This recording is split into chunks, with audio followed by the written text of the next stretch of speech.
Spiderman Brand New Day. That's a movie that's coming out in July. Could be one of the biggest movies of the year, if not the biggest movie of the year. We shall see. Test screenings have been revealed. And apparently, there's one major concern. What is it? It's some Edgar Wright. J.J. Abrams had some input. Everything from Jon Favreau and Mandalorian and Grogu. I don't know what that means, but I'm reading it. Jason Momoa drops out of Helldivers and a couple other things. Mike and I will discuss and talk about all that today. So start throwing your questions in there. Probably do one of those. And who knows where this show will go? Because usually when Mike and I are on together, all hell breaks loose. So we'll see if that's the case today. Talk a little disclosure day. I know they screened it for a lot of people last night. And then my review should be out really soon. Probably drop it during this show, to be completely honest with you. Because the embargo has officially dropped 1 minute ago. So we'll discuss that as well. So let's get into it. It's myself. It's Mike Kalinowski. Let's do it.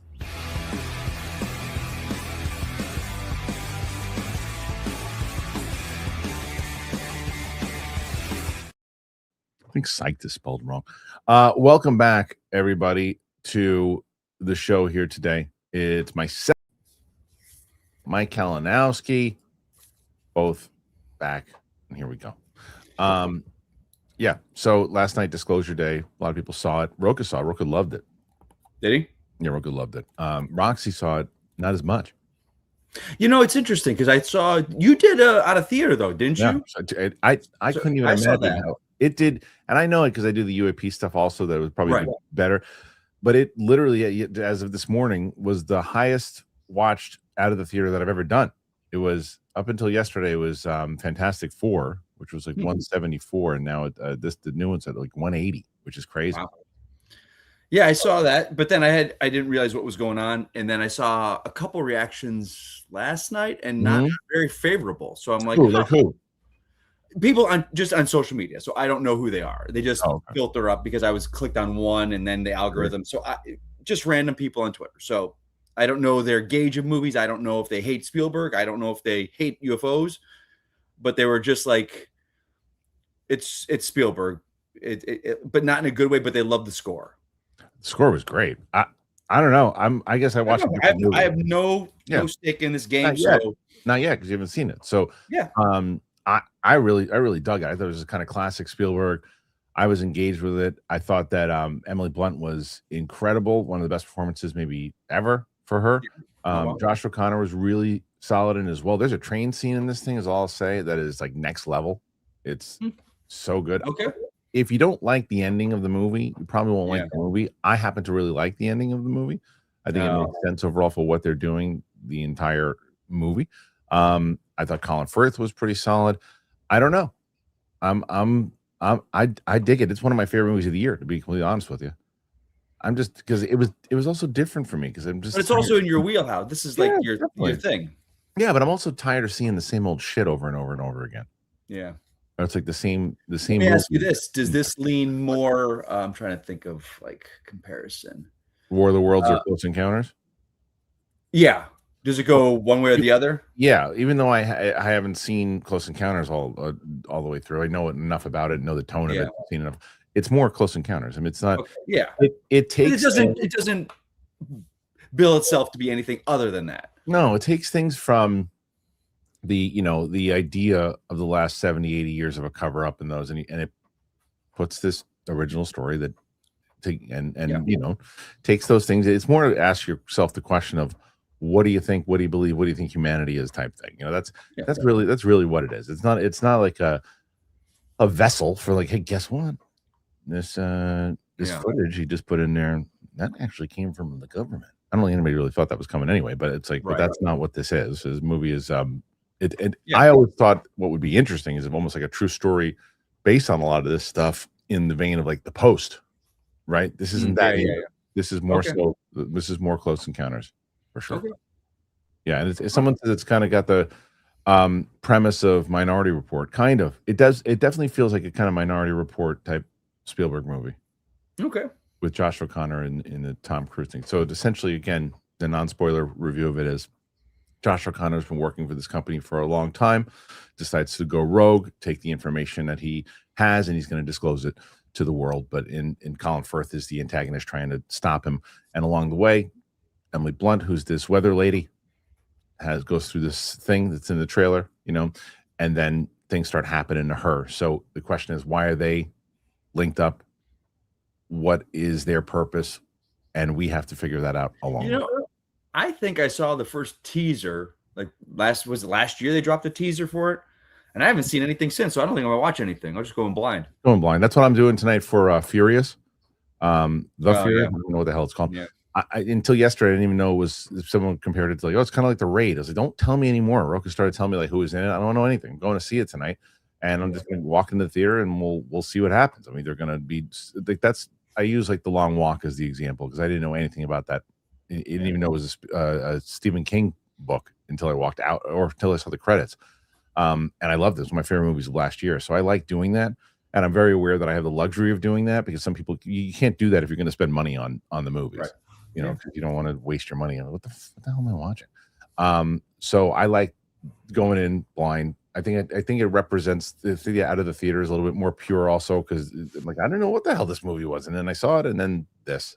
So anyway, I go to see that. I wonder what.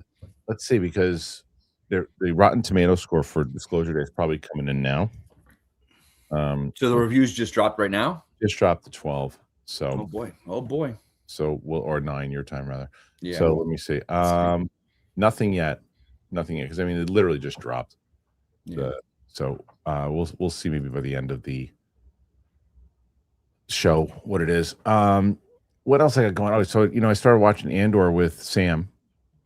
We're on we just dropped episodes 4 through 6 today, and then we'll be closing that up. But did you watch Invincible? I watched the first season, and I mean, I tried to get into the comics years ago. People were like, "You got to read these comics," and I did, and I was like, "This wasn't for you."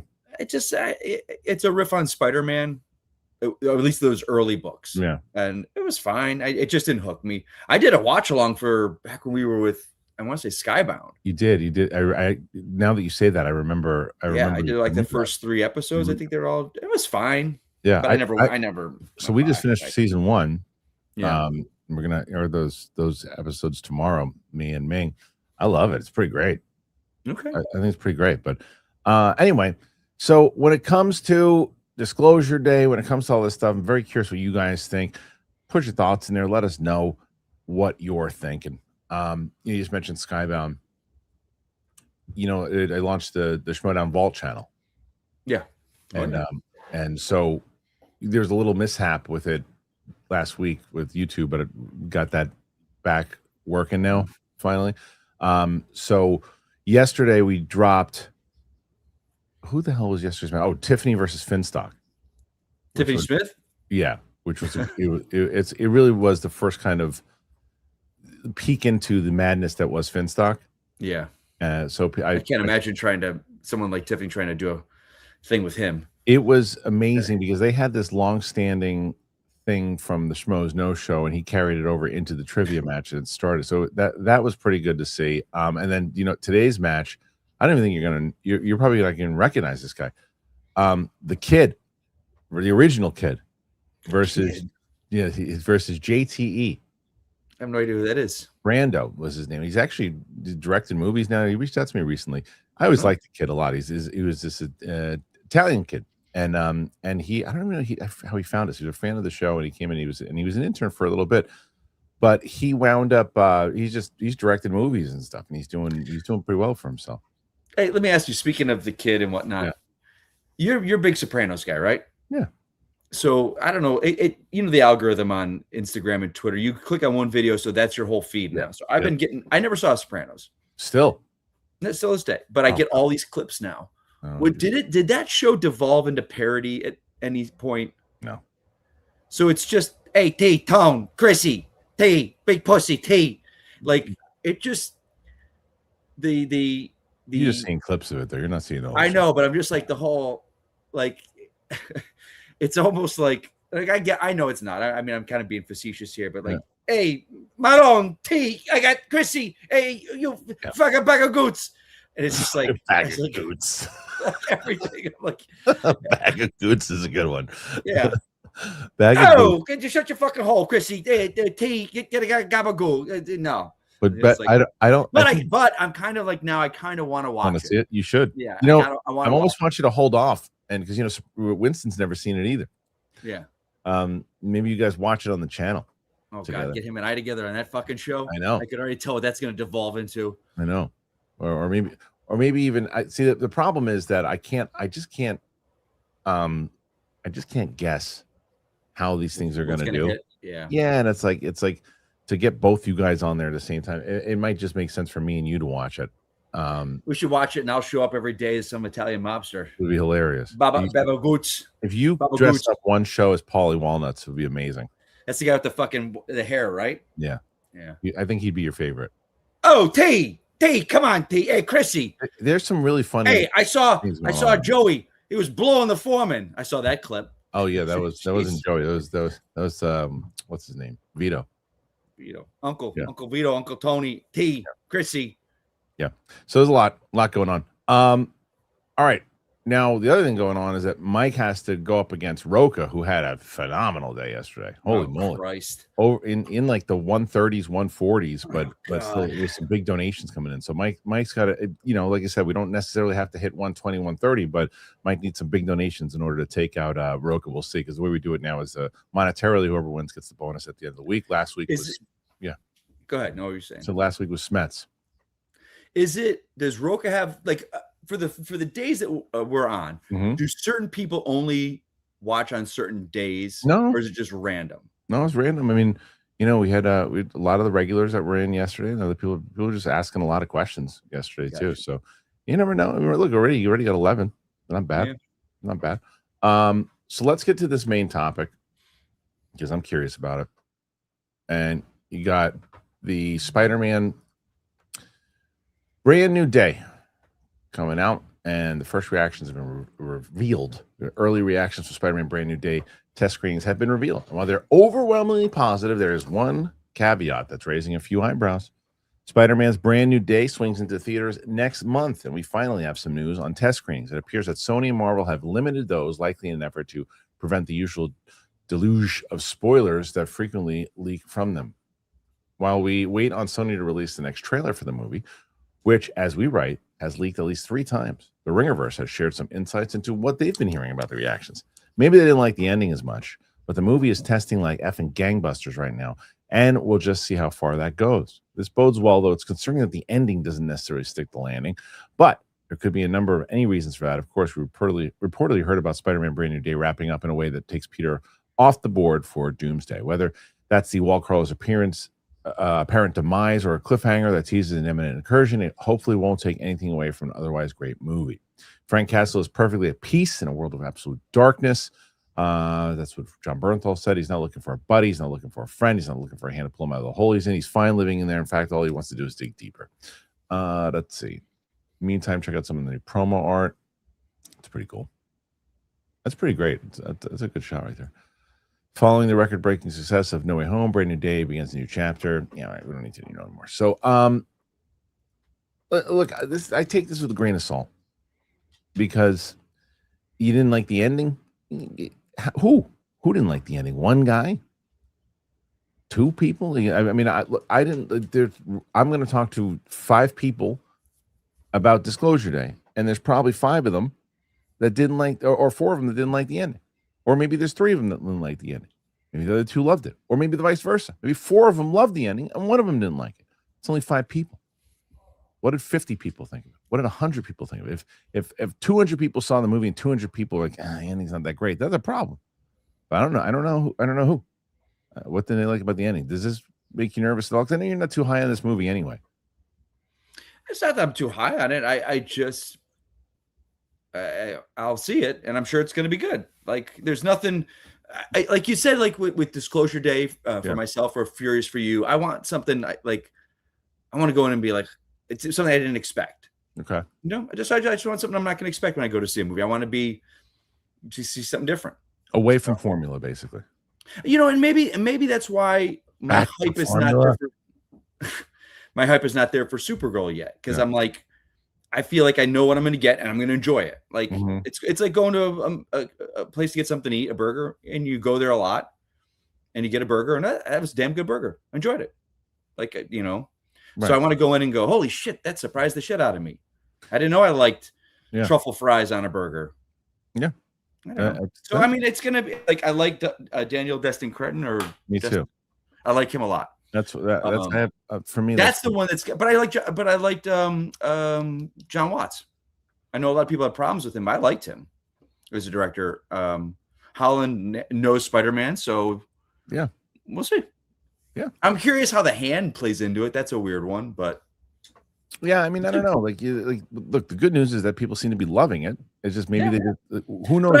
I was talking to someone about this kind of thing. Like, I don't take to heart the love of, I mean, that's a bad way to phrase it. Like, it's Spider-Man is like Batman. People are going to go see these and they're going to make tons of money. Right. Yeah. Like, they're kind of evergreen properties. They're kind of safe from backlash of superhero movie fatigue and all that talk. And sure, but is DC doomed? Is the Marvel doomed? It still has to be really good, though, in order to hit those kind of monumental numbers that everybody thinks that it might do, I guess.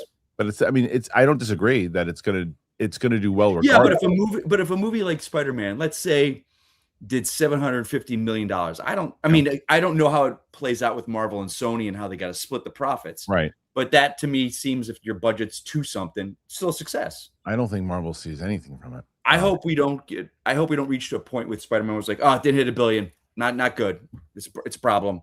Like with the Avatar films. Oh, right. Avatar 3 only made $1.3 billion. That's $500,000 less than the last one. This is at a downward slope. It's like, made $1.something billion.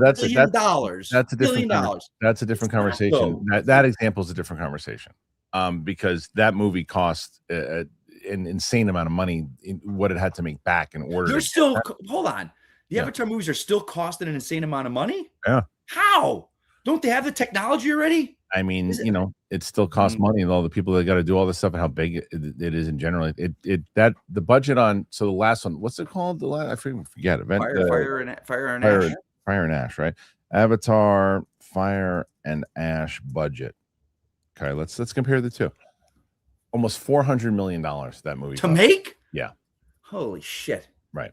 So, and then Spider-Man, but it's still made over $1 billion, so I'm sure they're fine. It did, but it's still one of those things where that's where you start to get into tricky conversations, even with like Doomsday, right? Because like Doomsday is supposed to be even more than that, so it's got to hit over like $400 million. That's the rumor.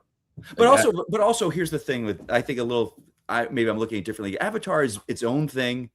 It's not trying to set up anything else, or it's not trying to revive the franchise. It's just its own franchise plugging along. Whereas Doomsday, this is like they're putting all their eggs in one basket. It needs to hit, and you're costing $500 million. You got a lot riding on this bad boy. 100%. It's so Spider-Man though would probably be significantly less. Can you see what it costs to make Spider-Man? Yeah, Spider-Man. I'm curious.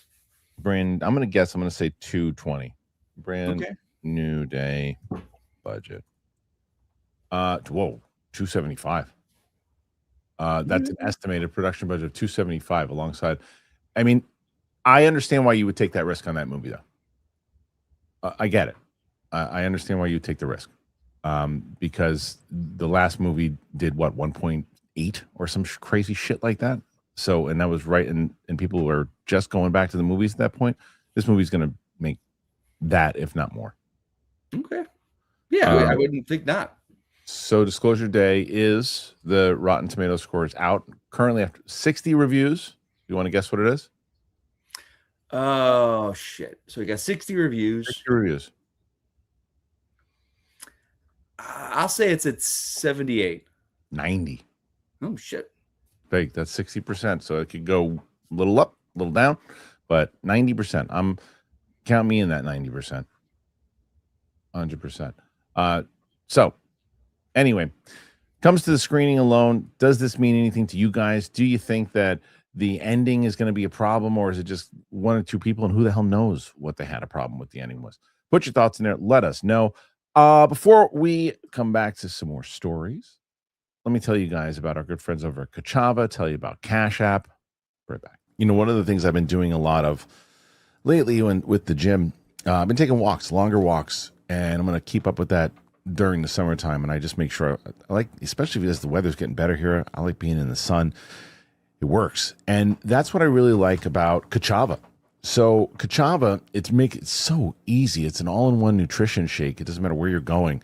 Kachava is the best. You got travel packs, and it's so easy. You throw a pack or two, and you put it in a bag, and it just so. I was just happy with how easy it was to make it traveling wise. You just throw them in the bag if I'm going to a screening, whatever it might be. Here are some of the great things with Kachava. Obviously, you want to have it for energy, right? And supports all-day energy. It's got 5 key vitamins and minerals. The digestion keeps things regular. It's got fiber, probiotics, enzymes. Gets your strength up for sure, fuel, and you're going to replenish your muscles with protein and electrolytes. The metabolism is the best. It's nurturing a healthy metabolism with B vitamins, minerals, and fiber. Immunity, you can nourish your immune system with vitamin C, zinc, and probiotics. And your mind, nervous system, essential minerals helps dramatically. So Kachava provides clean nutrition and fuel wherever your day takes you. There's no filters, no nonsense. Check it. This is one of the ones I'm going to try next. Just blasting through these things. There's no artificial flavors, no colors, sweeteners, non-GMO, no soy, no animal products, no gluten, and no preservatives. You got to try Kachava risk-free and their love it guarantee. Thousands of rave reviews agree, and I promise you that you're going to love it. Take your daily ritual with you. You go to kachava.com. You got to use the code Kristian for 15% off your first order. That is Kachava, KACHAVA.com. Code Kristian. Again, KACHAVA.com. Use the code Kristian. If you head on over to kachava.com, use Kristian for 15% off first order. All right, so I promise, like I said, I've been knocking through these. Yeah, they're big bags, but for me, they go quick because I love them. I use them, and you will too. So check it out. Really happy that Kachava is on the show. I don't know how far back it was, but Cash App came to the show, and I was like, oh, yeah, I'm going to give it a shot. It's a must. Have to be. If you're not up to speed already, Cash App, it's more than just a safe way to send and receive money. With the Cash App card, you unlock tons of perks without all the hidden fees. Now, enjoy benefits like exclusive early access to nationwide concert pre-sales. You get Kendrick Lamar, Sabrina Carpenter, to name just a couple recent examples, plus discounts on everyday purchases and popular brands you're probably already spending money on. You add your card to your digital wallet, and you make your money moves easier. Cash App does more than you think when it comes to having your back and making sure your money stays your money. Cash App just released a new status program for the way people actually spend called Cash App Green. So when you spend at least $500 a month with the Cash App card, you earn green status. That unlocks benefits like up to $200 of free overdraft coverage. If you overdraft unexpectedly, there are no hidden fees. You also unlock higher borrow limits and custom personalized cashback offers every Friday at places that you love to shop. Cash App can do way more than you think to make your money work for you. If you direct deposit at least $300 in paychecks each month and use the Cash App card for purchases, you can earn interest on your savings. There's no hidden fees, no minimum balance requirement. Don't let your money sit around and just gather dust. Make it work for you. Take advantage of interest savings on Cash App today. So new Cash App customers can earn $10 if they use that code CashApp10 in their profile at sign up and send $5 to a friend within 14 days. Terms apply. Cash App is a financial services platform, not a bank. Banking services provided by Cash App's bank partners. Prepaid debit cards issued by Sutton Bank, member FDIC. Cash App Visa Debit Flex Cards issued by Sutton Bank, member FDIC, and the Bancorp Bank, N.A., pursuant to a license from Visa USA, Inc. See terms and conditions for the Sutton Prepaid Card, Sutton Debit Flex Card, and Bancorp Debit Flex Card. Cash App Green features savings, direct deposit, roundups, overdraft coverage, and discounts provided by Cash App, a Block Inc. brand. Visit cash.app/legal/podcast for full disclosures. So Cash App, get it done. Don't let your money just sit around. Do something with it. Cash App, they're the best. Thank you to Cash App and Kachava. Obviously, excited to have them part of the show. Make sure some people talk about they've tried them before and are really excited about them. So do the same as them. click on the description. Help us out. Get yourself something good. Mike, you know what I hate? What's that? Me? No, I don't hate you. Do you know what the universe? No, I don't hate that movie. It's just not good. When it comes to the Twitter, there's like a new thing that people do. I don't really see you do this, but I'm sure it pisses you off the same way it pisses me off. These vague tweets that they do. Yeah, told you that was going to be good. Oh yeah. Who are we talking to? Yeah. What? I don't know. It's all like, I don't know if there's this thing now with like it's engagement. Like there's this one. Yeah, it is. It's engagement. This one girl like did this thing. It was this big post about, I can't believe this. I was running in. I parked in a handicapped spot for 2 seconds, and I come out and I already got a ticket. And like, I don't know if it's engagement, like it's a fake thing to get engagement because you're like, fuck you. Well, yeah, right. I mean but that's if whether it is someone faking a scenario in general or just an idiot. That stuff happens all the time. This engagement thing of just like, oh, I wish he wouldn't have said that. What the hell are you talking about? Who are you talking to? Yeah, like I get you. It drives me nuts. Like I see people do it all the time. It's like, told you guys that one was going to be a good one. What? Yeah, it's really stupid. I'm. It's funny. Like my algorithm lately, and I guess it's the proof of an algorithm is all James Bond video game and Masters of the Universe, and I'm loving it. I'm having a blast on Twitter right now. So yeah, none of that shit that comes up. Every now and then I get one fucktard, but other than that, I'm like loving it. Good. So I'm very happy for you. Yeah. So the Disclosure Day is the one that's coming out. July is about to be stacked, dude.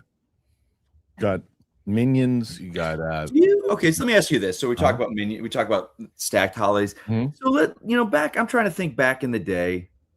It's like 20 years ago, 15 years ago, when we would talk. You'd get Entertainment Weekly's summer preview magazine. Yeah, do we feel like we are now, where it's just like movie comes out, okay, on to the next big one? It just felt like those movies just marinated a little bit. Yeah, they marinated a little summer. Like the business changed dramatically, and streaming. It's not like we lost. Like AMC didn't suddenly start making all their theaters 5 screens. Like we've still got 20 screens. Like what happened where a movie comes out and it's done? Ticket prices after weekends, and then prices. I remember seeing Batman Begins like in August. I mean, I saw it all summer, but I saw it through the summer. Like it lasted a little longer, and there was less to consume. You're talking about 15. Yeah. Okay. Yeah. That's a good point. Way less to consume, whether it's YouTube streaming, whatever it might be.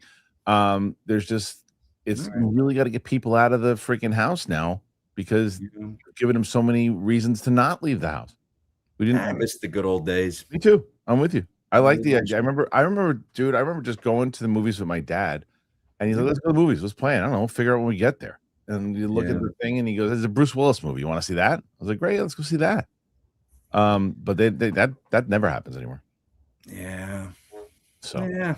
Oh well. That's it. Crotchety old man on my porch, missing the old days. Makes sense. I'm with you. Same. All right, let's see if there's anything else that's really worth talking about before we get to the questions. We're already jumping into questions at 9:30. Jeez, I don't know. There's no stories. It's kind of slow. I mean, you want to talk about Luca Guadagnino is not a fan of Top Gun Maverick? I mean, when I see shit like that, yeah, I don't even click on the article. Not the one I saw it this morning. I was like, I don't need that nonsense. If you're gonna shit on some movie that I like, I don't need it. I'm past this. That's not his. It came out fucking 4 years ago. Yeah, but it's also not his wheelhouse. Yeah. It's not what he does. It's not his type of thing. So it doesn't surprise me at all. But I'd like to see what he says. Yeah. I do like Luca a lot. I'm one of the few people that liked his last movie. And he is not a fan of Top Gun Maverick. Celebrated Italian filmmaker Luca Guadagnino, who once sang the praises of Joseph Kosinski's Top Gun Maverick, has changed his tune. Oh, after praising it back in 2022. He says he recently gave an interview where he spoke about nostalgia in films and how it's something of a problem. Nostalgia still does very big business at the box office, but it's not always a guarantee. This was aptly demonstrated this past weekend with the disappointing debut for Masters of the Universe. That said, some old franchises continue to power through, with Maverick seen as a textbook example of a successful nostalgia play. He started out talking about Disclosure Day, which he sees as a director going back to an old-fashioned alien movie. So Disclosure Day is part of the economy of nostalgia, which is one of the fundamental themes of the last 20 years, right? The whole imagination is built, even politics is built on nostalgia, and therefore how to move inside ourselves when we're thinking we've lost and find it again. I remember when I was making Challengers, I went to see Top Gun Maverick in the packed theater. It was huge for thousands of people, and it was a very bad movie. What? And at that same time, people were screaming, throwing popcorn. They were very happy because the economy of nostalgia, right, seems to be the only commodity that can be dominated by all types of market, easy politics, right? It's what I think now is a problem of raw material. It is being seen as an odd take, especially as one of his upcoming films is a new adaptation of American Psycho. His immediate next is Artificial, which stars Garfield and Ike Barinholtz. I wonder, is this something that was lost in translation? You know what I mean? What's he saying? I think he said it's a bad movie. He hates it. He said it was shit. Yeah, are you sure? No, but I don't know. I failed Italian my first year. You'll get clicks. I don't know, man. Just post on there. Just don't even write anything else. Just write he hated it. Who hated it? Who? Ray who?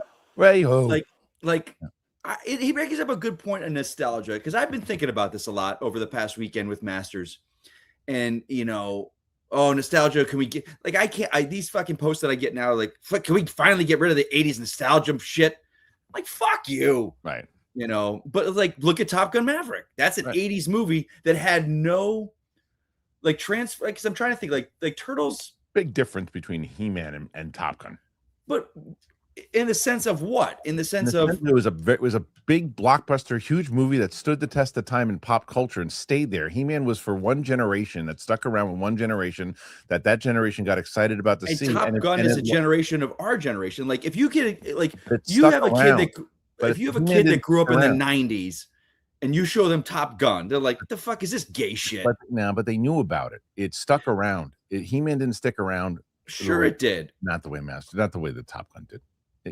Top Gun, because here's the thing: you have and Tom Cruise's movie. Okay, then look at.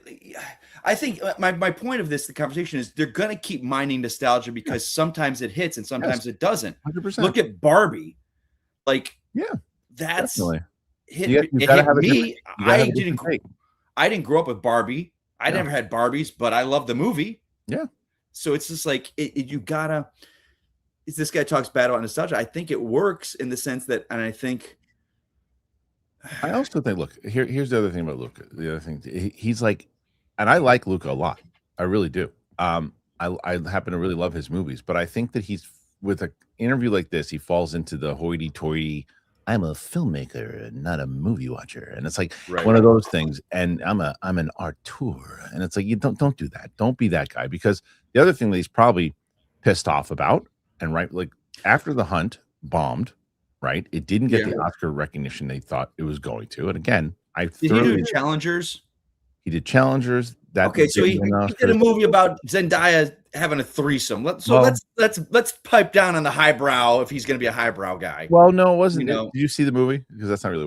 All I see is the clips of her naked ass riding some dude. That's not what happened.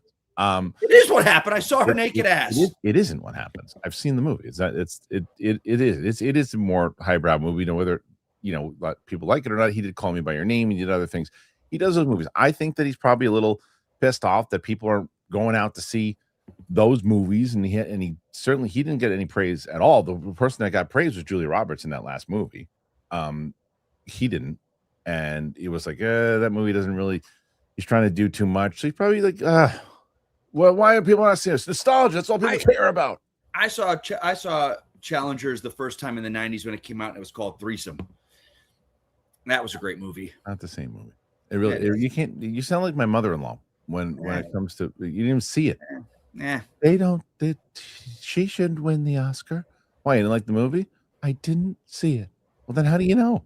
Was your mom Dumbledore's niece? I don't want to see the movie. Sounds more on this level. Why did you not want to see the movie? Well, I just thought it wasn't up my alley. There's an alley, Diagon Alley, that is magical, and you should go there instead. Diagon Alley. Diagon Alley. Anyway, so Luca's talking shit. It's fine. What are you gonna do?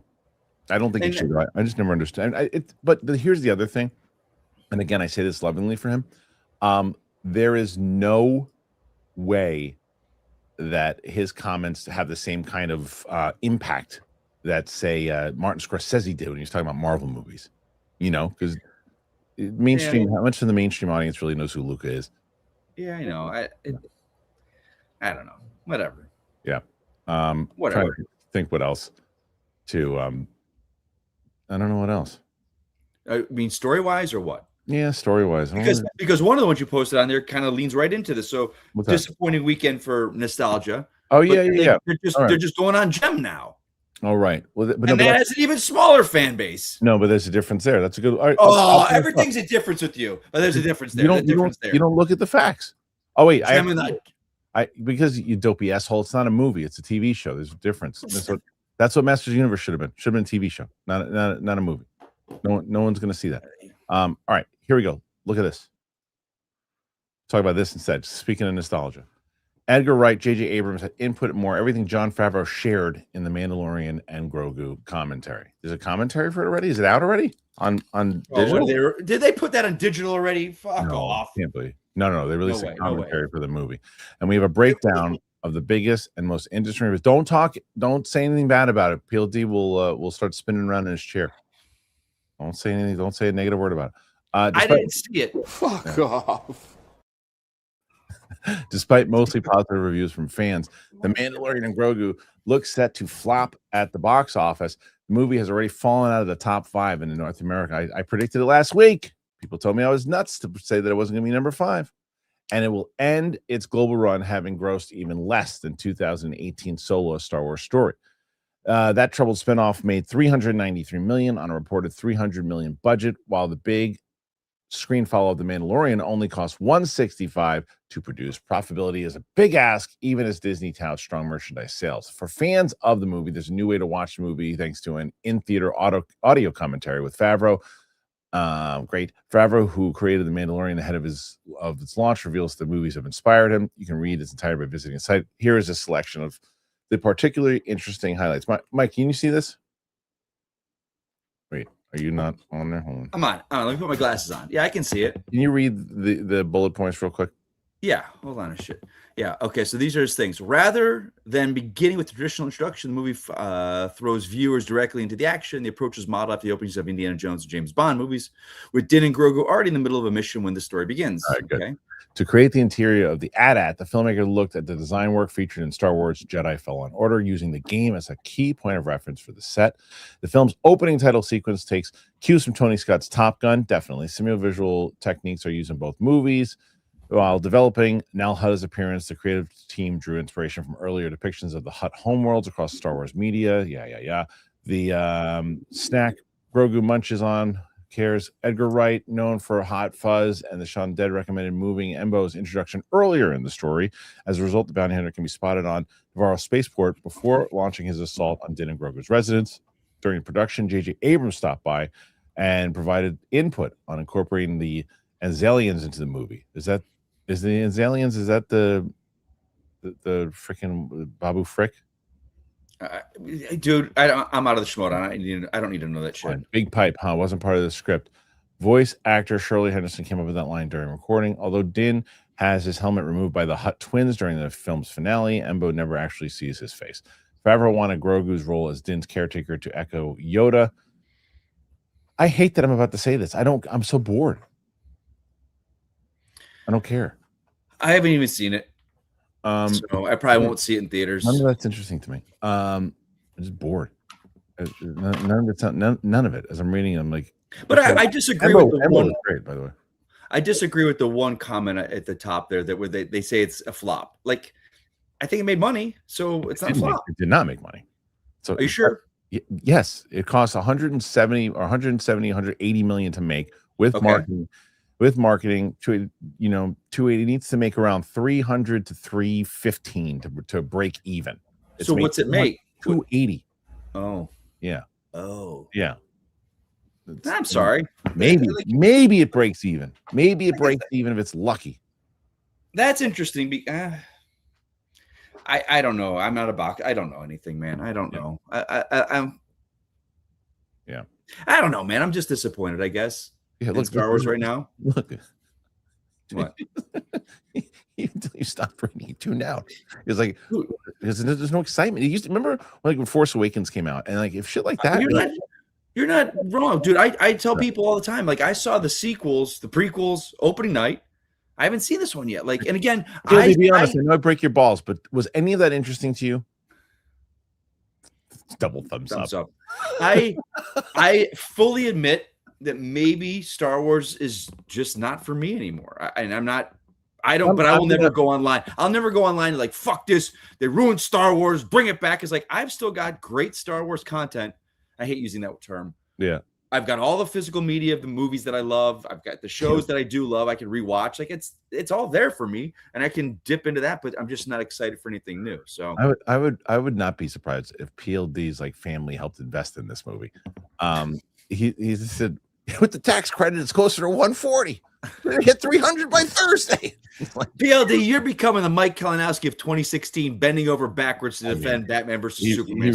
He really, as a guy that lived it. He's trying everything. That ain't the hill to die on, pal. Yeah, no. I would say it just look, put your fight into Starfighter here, PLD, because this is not the fight. Because you're gonna have Ahsoka 2 season coming up too.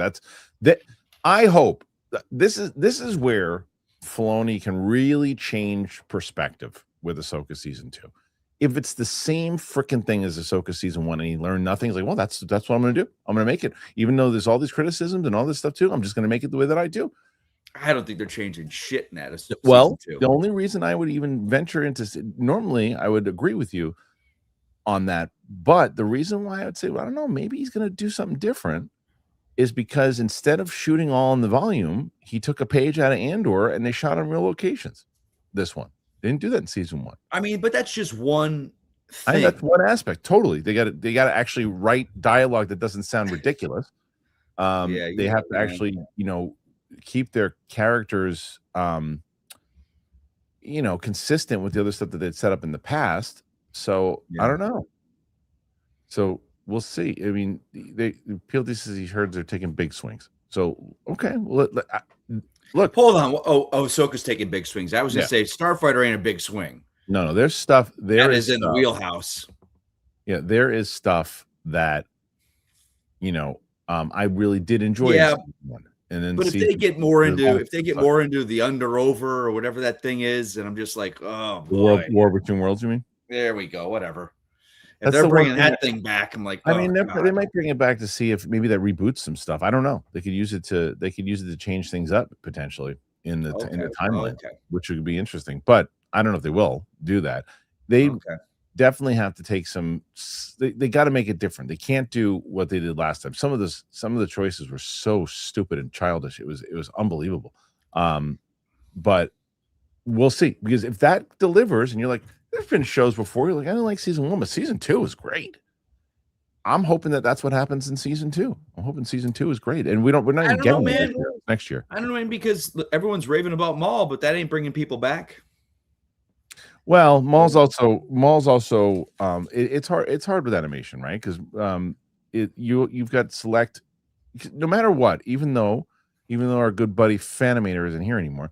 The thing that I did agree with him was that animation is a design for, like, I mean, look at Invincible. It's storytelling device for anyone, for sure. However, when people think of animated, they automatically, outside of certain circles, think, oh, for kids. They relate animation to children, and that's never. And at this point of our world, that's never going to change. No. And so that's no animated thing's going to come along and go, wow, this was the one that changed the game, and adults view anime differently, and adults view animation. It will never change. This is not. So when Mario makes this Super Mario movie that's apparently not good, is going to hit $1 billion. Yep, it's for kids. Yeah, and the kids. Or that's the zeitgeist of it. The thinking of it. Look, most of the movies that are hitting $1 billion now in the theater every freaking summer are kids movies. Yeah, Like, and it's probably going to happen again. It definitely it just happened with Mario. It's got a potential to happen with Minions, probably not, but it's got a chance. Toy Story 5, 1000%. Yeah. I mean, it's going to debut with 1.5 or 150 million.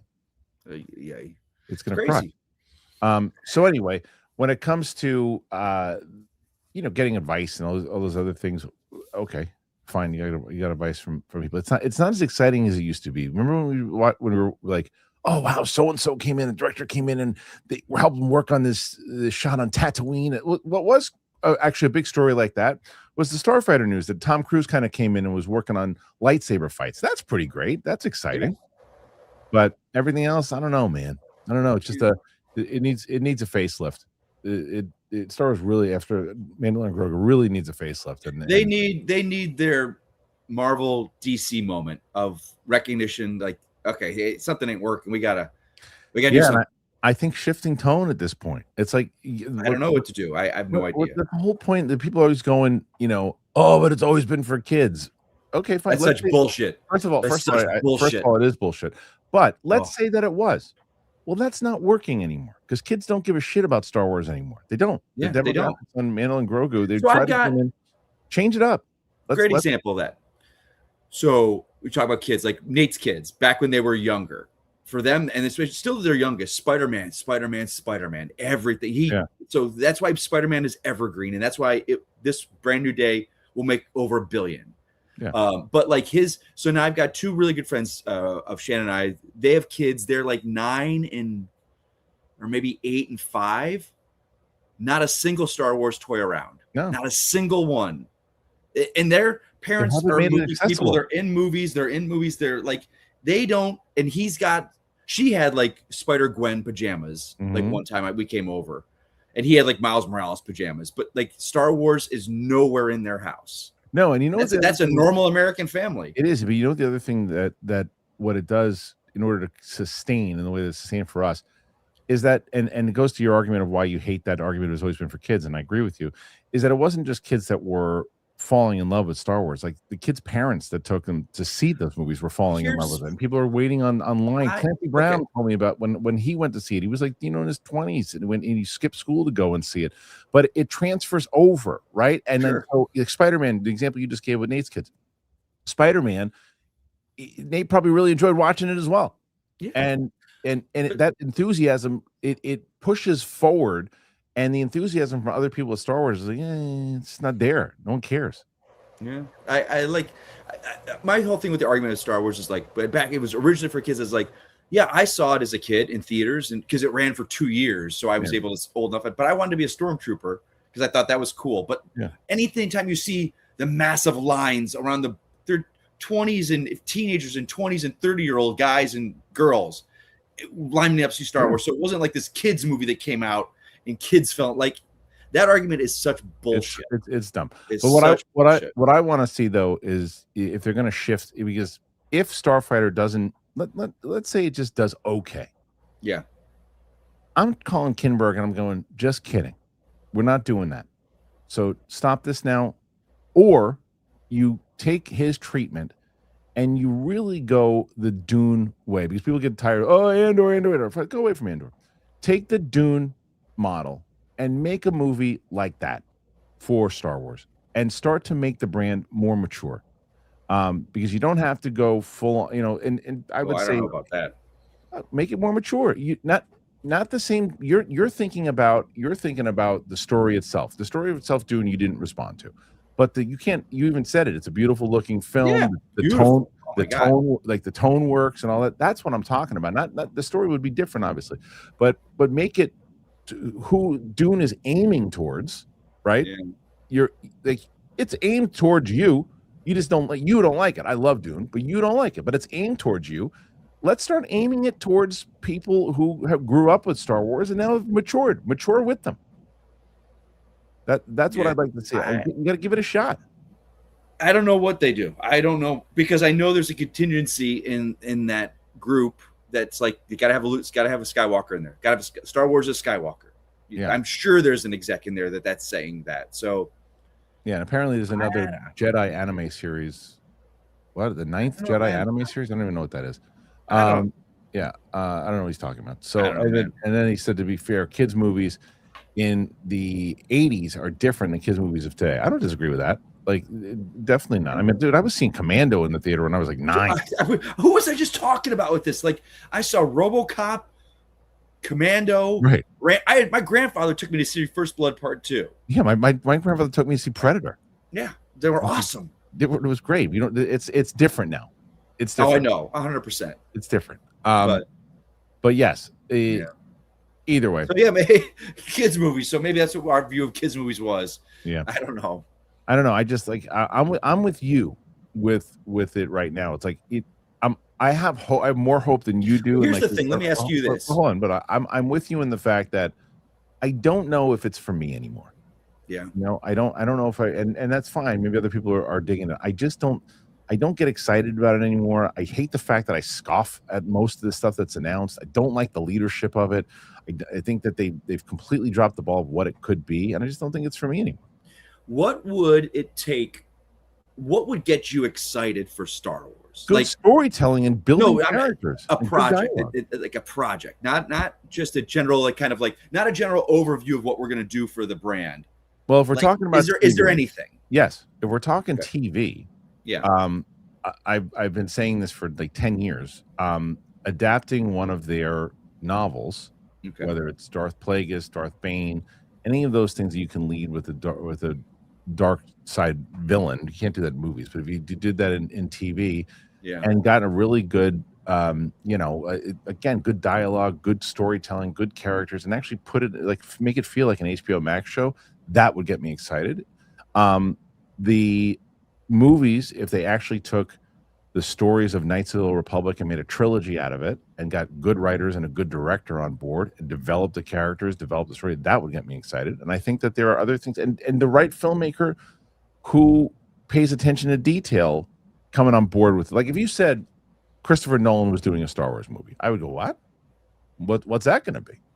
Right? Yeah. He won't, but I'd be like, what is that? Depending on who it was and how there were, because the other reason I would like a Nolan type is because, you know, he'd be able to kind of develop what he wanted to do, but I would get nervous because then would it just be a Nolan movie? Would it be an actual Star Wars movie? I don't know. I don't know what to say right now. What would get me excited? Okay, fair enough. Yeah, someone said Lost Stars. I think Lost Stars would be a good television show. You'd have to use AI for some of Lost Stars though, for like the deep fake stuff. Yeah. Just for a couple things, for a couple scenes, but not necessarily. Not necessarily. Anyway, what do you guys make of all of it? Put your thoughts in there. Let us know.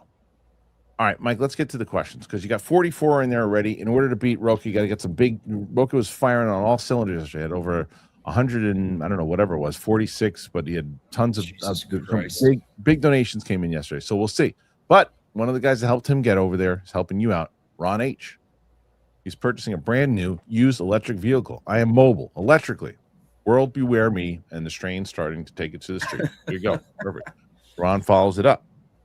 We need more Michael 50 Cent Kane. LOL. Michael 50 Cent Kane. Did I do something? Did Michael Kane sure is 50. Oh, we did Michael Kane reading 50 Cent lyrics. Oh yeah, that was pretty good. That's right. Hey, I got a 21 questions. 21 questions for you. Really is old Stoner, is she not going to duo with us anymore? Is she taking Steph's spot on Thursday? She's doing two a month. She'll be back next month. That's right. That's right. You told me that. Yeah, that's right. Next month. Ron H, The Furious, late show this Thursday. Let's go. Let's do it. Ron H, downtown Cineplex, only true IMAX 70 millimeter around. Gonna toke the strain and hit the Max Odyssey style. What if the Argonauts used weed? Are you, by the way, are you excited for Odyssey, Mike? I'm excited in the sense that it's Nolan. I guess he's one filmmaker that the film might not interest me, but I saw Oppenheimer and I saw it once and I probably will never see it again. And I can appreciate what it is, but it just didn't do anything for me. Sure. But I like Tenet and I still don't understand it. Odyssey, I like the story of the Odyssey, so I'm excited. Odyssey is my number one most anticipated movie for sure. But I will say the only thing I don't love so far is I always had an issue with it, but I got over it when Robin Hood is I don't understand why he has an American accent. It's like I don't get it. It's like Chernobyl. The TV show. No, I never watched. Yeah, I think they said the director, they were like the showrunners were like, we don't want a bunch of people trying to do accents and get them all to sound alike. It's like, just do your normal voice. Just forget it. We're gonna move on.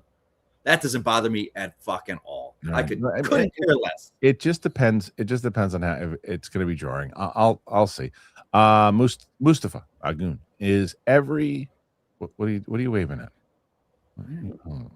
What's he waving at? Let me see. Looking down. Look down. I'm not. I'm going back. Hold on. Oh, you missed one. I don't see one.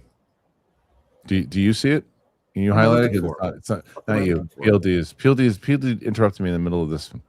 Let me finish this. Oh, there he goes. Okay, is that the only one that? Can you check also PLD for other ones because I don't have that on mine. So maybe there's other ones we missed. Sammy, hello there. Schmodown question for you. What was the moment in the Schmodown where something happened and time stood still? For me, it was the first match between Dan and Roca at the end.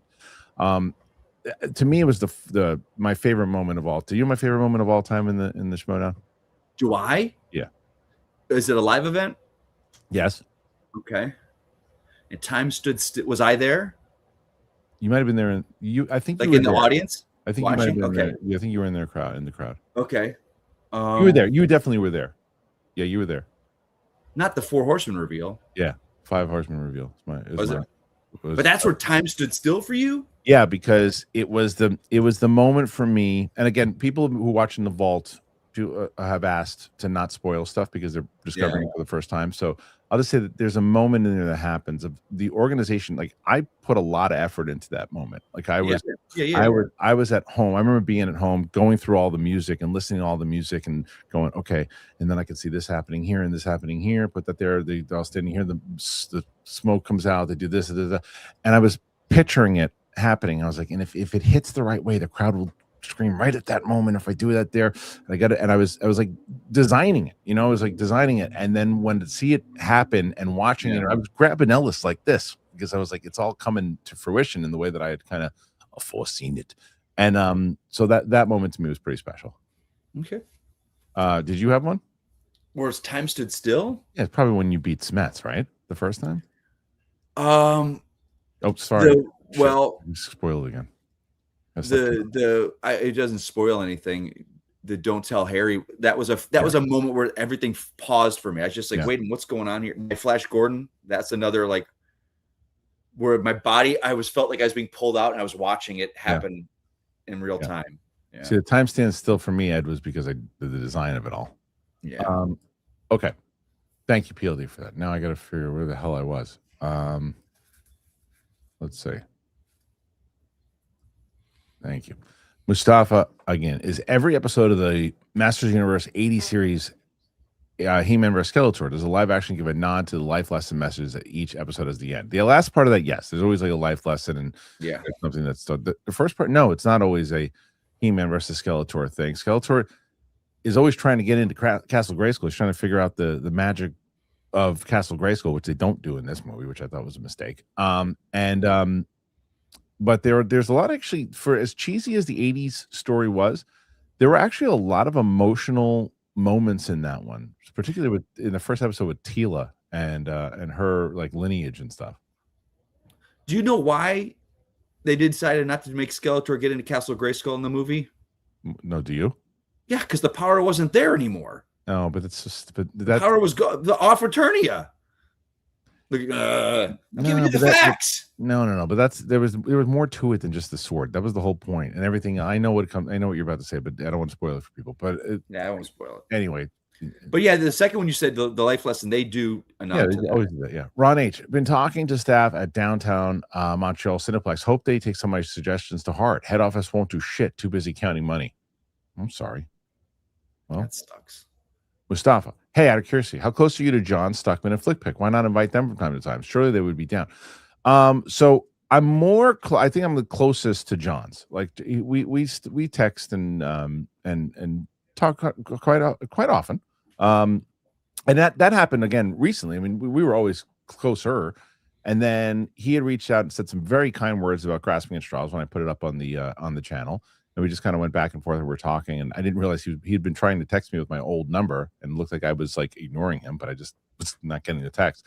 And then we've been chatting. So Jeremy and I've always got along. We have very similar tastes in movies and senses of humor. So that was someone I always got along with. Stuckman, again, very, as far as casual, we've always been colleagues for when we were colleagues, we got along. And then I'll be honest, I reached out to him to do an interview, and he texted me back. He's like, thanks for, I'll let you know. And then he just never got back to me. So about the interview, but he's always, he's always cordial when I talk to him. And Flickwick was in Schmodown when I saw him. And again, he's another guy. If I reached out to him, probably would. It's you got to realize I'm trying to like juggle how to put everybody on these shows in general. Like Mike's just talking about, like Roxy, I finally got into a rhythm where everybody can have some time, and we're still, it still makes sense financially for the channel and all that too. So we're in a better spot right now. And I think that the show's kind of vibing, but had to have guests and stuff. I actually did ask Jeremy not too long ago if he wanted to come on, and maybe we'll do something. I'd love to have him on. He's the best. You met Jeremy a couple times, right? No, I never met him. Oh, you never did? Like a passing in the Schmodown. Or you never? Yeah, what's funny is that because people forget he challenged for the Intergeekdom title. Yeah. He was like right when I was coming in. No, okay. I was doing regular matches when he was there. I was not Intergeekdom yet. Okay. Michael D, look at that picture. That's ridiculous. Hold on, what is this now? That's a really good AI picture. It's ridiculous. Is that me with what am I wearing? Who's in the back? Is that me as MODOK? Who's MODOK? And what am I eating a banana? Like you're eating a banana. Shirt off? Oh, the MODOK is you. It's you. That's you as MODOK. And you guys need to take these things you're making and just make a collection of them and send them to me so I can see them all. Sure, he's got them. We should do like a full. We should do a video with all of them. Oh God. Yeah. Mike Joyce. Mike, you and Shannon watched the Interview with the Vampire show. Yeah, that's pretty good. That show. No, I'm not. No. Did you guys watch? Did you watch the basketball game with her last night? Oh Christ! She gives me the heads up. She's like, "Hey, just so you know, I got the game on today at 5. So if you don't want to come home for a while." But I'm cheering for her because she's really into it. But the referees certainly want that team to win. So Mr. I Crap and Shit saw The Furious as a Monday mystery movie. It's good. I'm all right, good. Hold on a second, numbnuts. You just were like, oh, no. The refs really wanted the Spurs to win. You're in your home fucking town. Did you see? Wait, you don't know basketball, so don't start. Did you see Wemby throw? He threw. Dude, he threw Brunson on the floor, like grabbed him by the neck like a kid and threw him on the floor. Not only did I call a flagrant foul, they didn't call a foul. Did they call a foul when Jips knocked off Nopsey? Yeah, you don't know anything. So when you look at the absolute, when you look going to the amount of fouls that were called, they were all fouling, and the coach said it the best. When you look at, there was 24 free throws to 8. It was insane.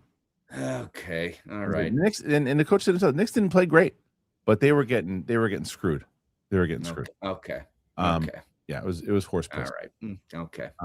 And so much of this should be an investigation.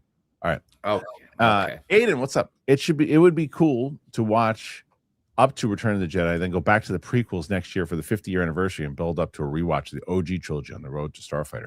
I mean, yeah, we're getting to that. It was me and Sam. I told you our journey, Mike, is that we're watching Andor right now.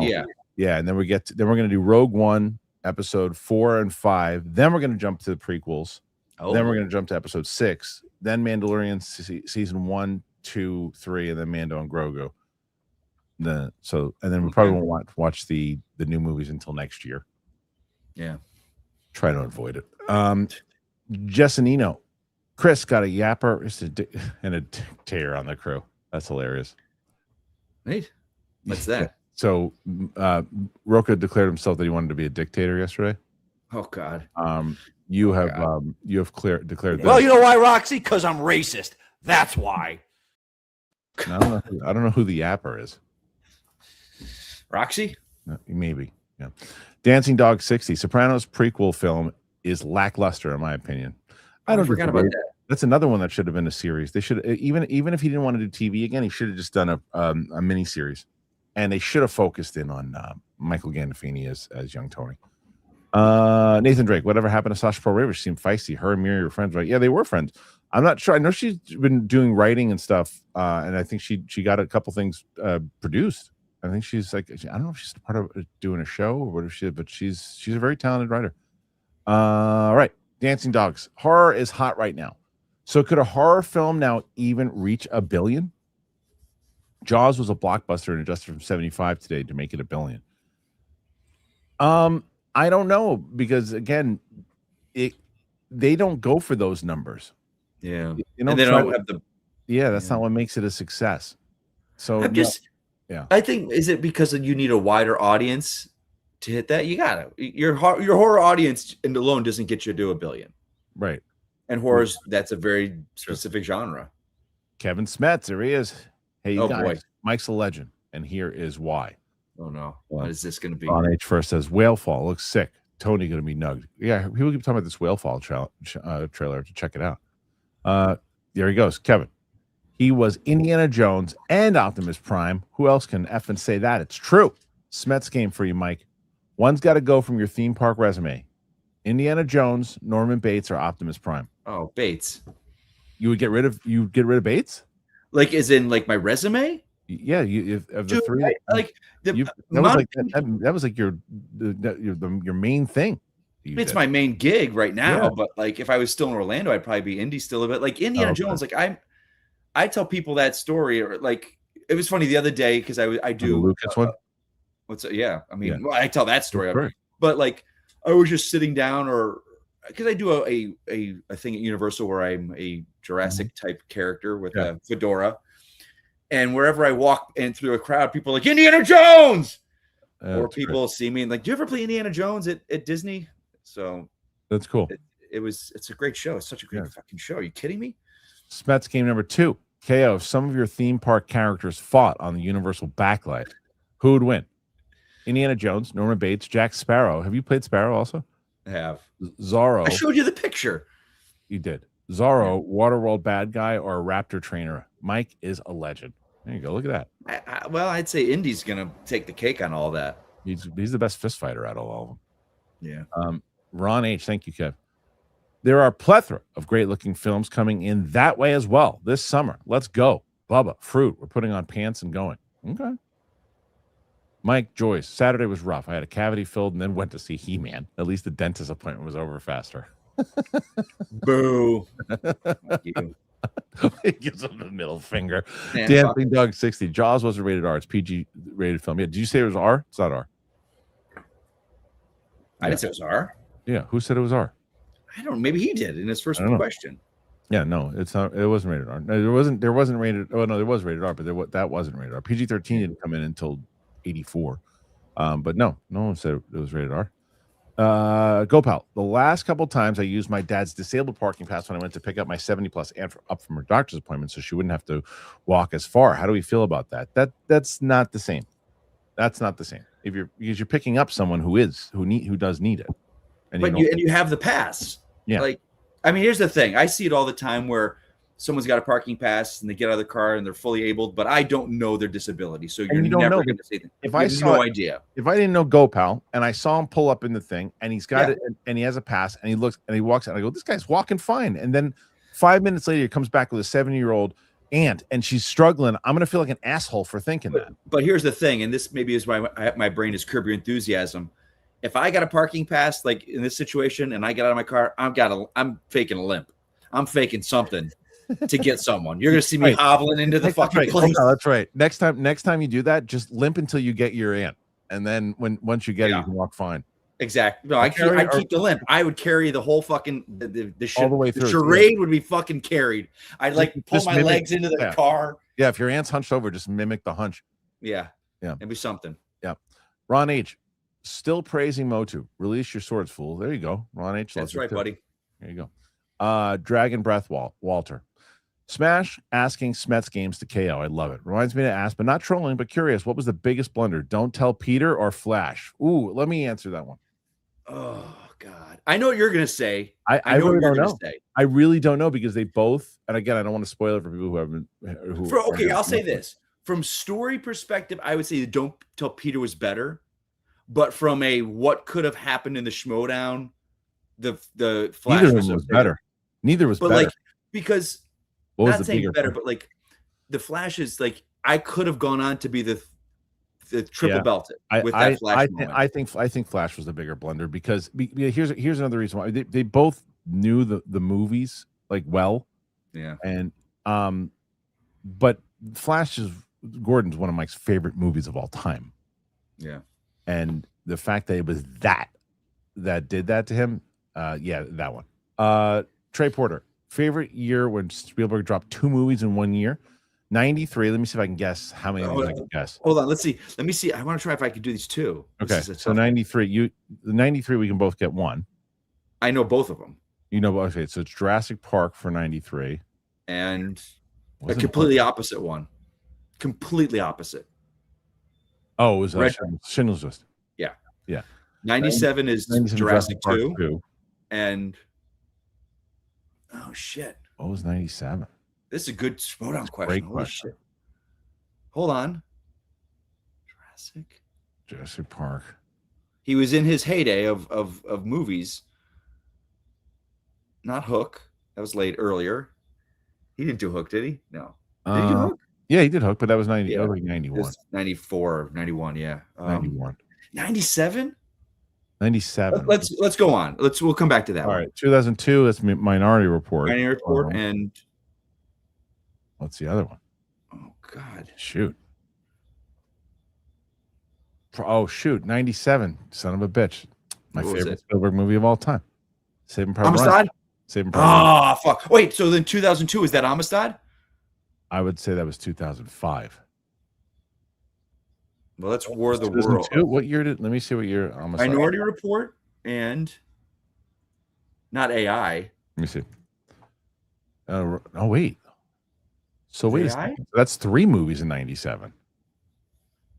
He had 3 movies. Not Amistad was 97. I thought so. So he's got 3 movies in 97. So Amistad, Saving Private Ryan, and wasn't Private Ryan 98? 98 yeah, 98 was Private Ryan. Okay. So Amistad was 97. Okay. Wait, so 2002. Hold on. Minority Report and AI? Maybe. I thought AI was like 2001, but 2005 was War of the Worlds. And fucking tough, dude. Holy shit. Oh, 2002, I know. 2002 I got. Wait, right? We'll say it and I'll tell you which one. Catch Me If You Can. Was that 2000? That's 5. That's gonna be the 5 one. Catch Me If You Can was 2005 and Minority Report and War of the Worlds. And so Minority Report and then Catch Me If You Can was 2002, they said. Ah, fuck, man. I don't know. So anyway, that's a great question. And then 2011. 11 Warhorse and Tintin? No, Tintin wasn't. He didn't direct Tintin. Oh, wait, did he direct Tintin? Yeah. Oh, right, he did. You're right. Yes, so the 2011, 100% was Warhorse and Tintin. Yeah. Oh no, wait, someone's saying Lincoln. Lincoln wasn't 2011. 05. No, Lincoln was release date. Let me see. That's a great fucking question, 2012. Man. Lincoln release date was 2012. So yeah, Tintin when Warhorse was 11. Yeah. All right. Anyway, great question. This is a great question. Oh shit, that was a good one. Yeah, it was good. Okay, let's see. Okay, so Warhorse and Tintin. PLD was answering questions that we're ignoring him all the time. Okay, let's see. Next one. And this is Gopal. Have you seen the clip of Natalie Portman on Letterman with Alec Baldwin where she mentions watching Threesome, which started Stephen Baldwin? No. Why? Is it good? Told you. Threesome's great. Yeah, it was a good song. A good movie. I never saw it. Boyle, Josh Charles, and yeah. No, I know the movie. Ron H. AI sluts. The cinematic experience started Mike K and Penny Barber featuring Roxy and special guest KH. Ha ha ha ha ha. I want to see it uber high on IMAX. I mean, God, you imagine seeing would you go see a Penny Barber movie in IMAX? I don't think I could do that. I don't need to see it that big on a fucking screen. Kidding me? Like it'd be like I can't. Okay, so here's the thing, dude. Thank God there's certain things as we get older that are like good for us and better for us. Can you imagine back in the day having to watch porn and going to a theater to watch it? Like, no, it's people used to do that shit. That weirdos. Imagine that. Like, you gotta use your imagination. Fucking hell. Holy shit. Again, 3D IMAX. It'd be hilarious. Anyway. All right. Let's see. Sorry. Oh, here we go. Fucking hell. You're in the farts. All right, where's the next one? We got one? We got it. All right. Mike Joyce. I think I would have liked the version of Motu Allison Brie was in. I love how she was hamming it up. Nah, that's too. She underused her for sure. She was barely, and that I hated that tone. Lincoln West, support for Mike.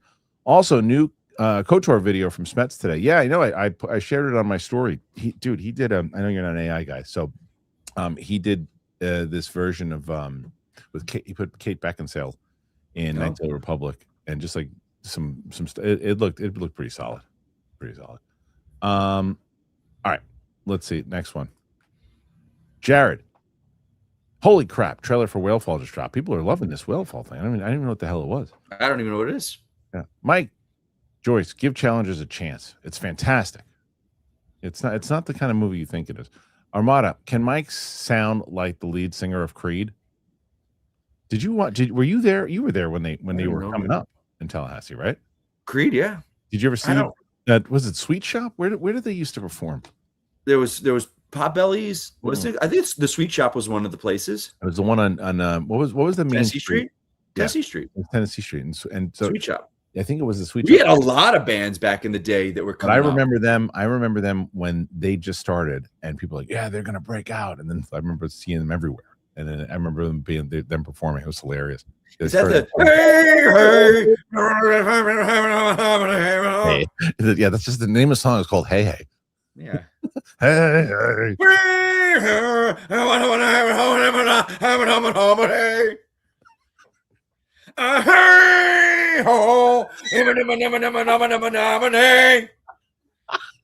It's like a donkey singing it on crack. He's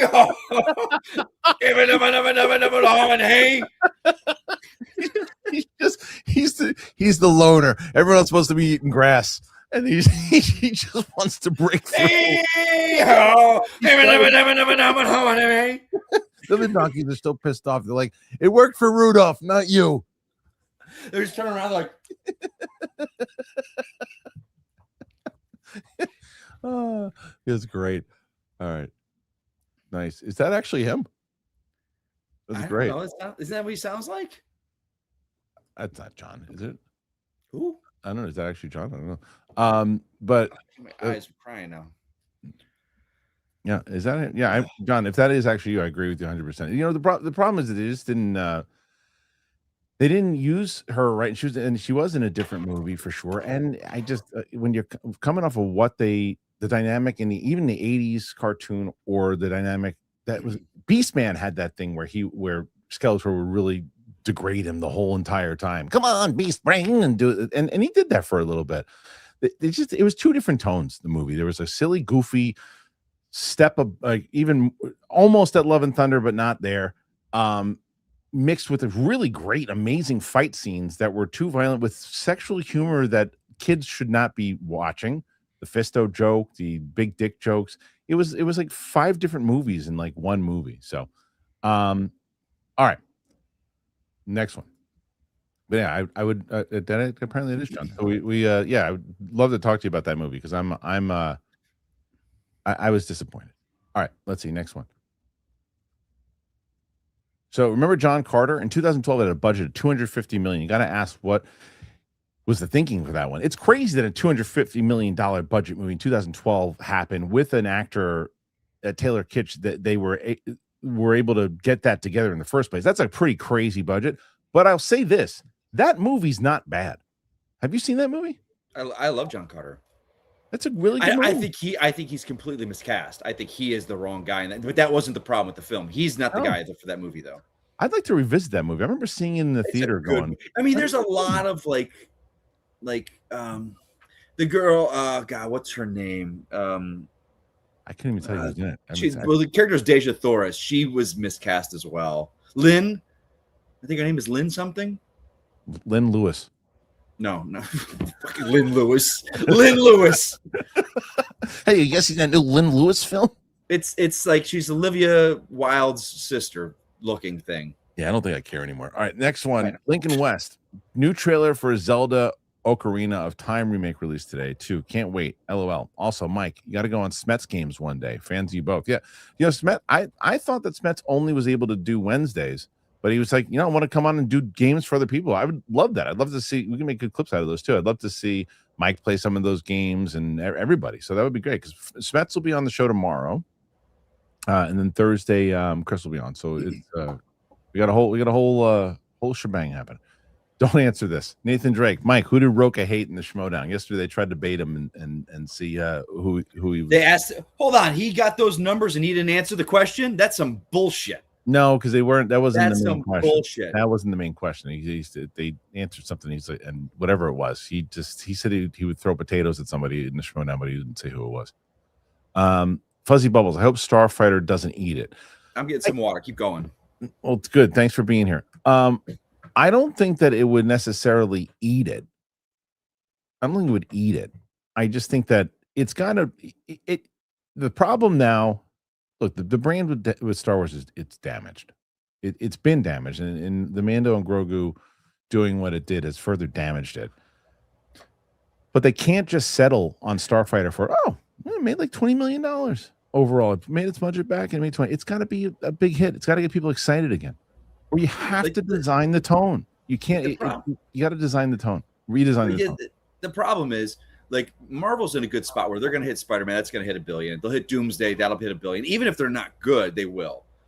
And then Secret Wars, and then that's given them time to reset for X-Men. And then they can but Star Wars doesn't have this. Even Starfighter's a hit. What's next? The Kinberg trilogy? What's great? Well, that's the thing is you got to get people invested in wanting more and caring, and you got to be able to thread that somehow. And I think they're going to do a post credit. I think Marvel's threading that is going to thread that very well. Yeah, they have to right now. So I don't know. I still think that as I stick by what I said earlier. I think that the audience that grew up with Star Wars and that like Star Wars have matured, and I don't think they're bringing in new kids. I don't think they're bringing in new people. So you got to go away from trying to go towards them. Let's shift. You can't make Game of Thrones for Star Wars. Obviously, that's too mature. But you can go a little bit lower than that. You could do something along the, like I said, aim it towards the tones of type like Dune, or even what they did with Andor, things of that nature. Let's make it a little bit more mature. Let's actually try to care about and make HBO Max type shows and make really good, solid. Try to win an Oscar. See if you can do that. See if you can do it. Oh, you're crazy. Is it crazy that Dune is already being talked about potentially for Oscars in December? It's not crazy. It's aim higher. CC Black. Masters of the Universe is a Netflix movie. It would have been much better as a streaming movie. In the way if they would have done it 20 years ago, they could have put it in the theater. It was 20 years too late, and they should have done what they did with Voltron and put it in a streaming. You probably don't disagree with that, right? I think here's the thing with Masters, and I'm seeing a lot of stuff that we don't talk about, is the fact that Mattel is involved, and they're happy because of the amount of toys that are being sold in stores. Like the toy line, because I had to look this up, is doing very well. It's doing the well. toy line's doing very well. Okay. So Mattel sees that. They're like, well, we're getting people to buy toys, which is what we want to do. Like G.I. Joe, that's why that failed several times. People weren't buying the toys. It was just people like me. They would put a toy line out and kids were into it. Kids are buying these toys. And now I think Amazon going forward and seeing their CEO come out and say, hey, it worked. Like, he's not, I'm sure they wanted to be a massive hit, but it's not. But I don't think it's dead. I think it does go into streaming now. I think, well, that answers there goes a streaming show. Well, Live Daily is 77. I loved Motu. No chance now for a sequel. I mean, there is. I see it on the small screen. Amazon has FU money, right? So if that's Amazon, what I'm saying. Yes. If Amazon, this is where I say it's a possibility. If Amazon sees some success again with Jem and the Holograms, you can make a show, because the difference is with movies and TV, and I made this point yesterday. If you're already subscribed, everybody has Amazon Prime. Everybody has Netflix. If you're already subscribed to these things and this thing pops up, then it doesn't cost you anything extra to push the button and watch it and give it a shot. You have to make an effort to get in your car, jump on a bus, get on the subway, whatever it is, to go watch a movie, right?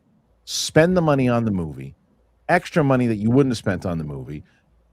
And in order to do that, that's asking a lot of people to do if there's no interest in it. Jem and the Holograms at a movie would be an absolute disaster. Already was when they made it, however many years ago. Yeah, they tried it already. John Chu from Wicked fame tried. Right, on a movie. So TV giving a shot. I think that I do two things that I think, which you and I are going to disagree on here, because I don't necessarily know if you can get all of these people back to do the series like Idris Elba and everybody else.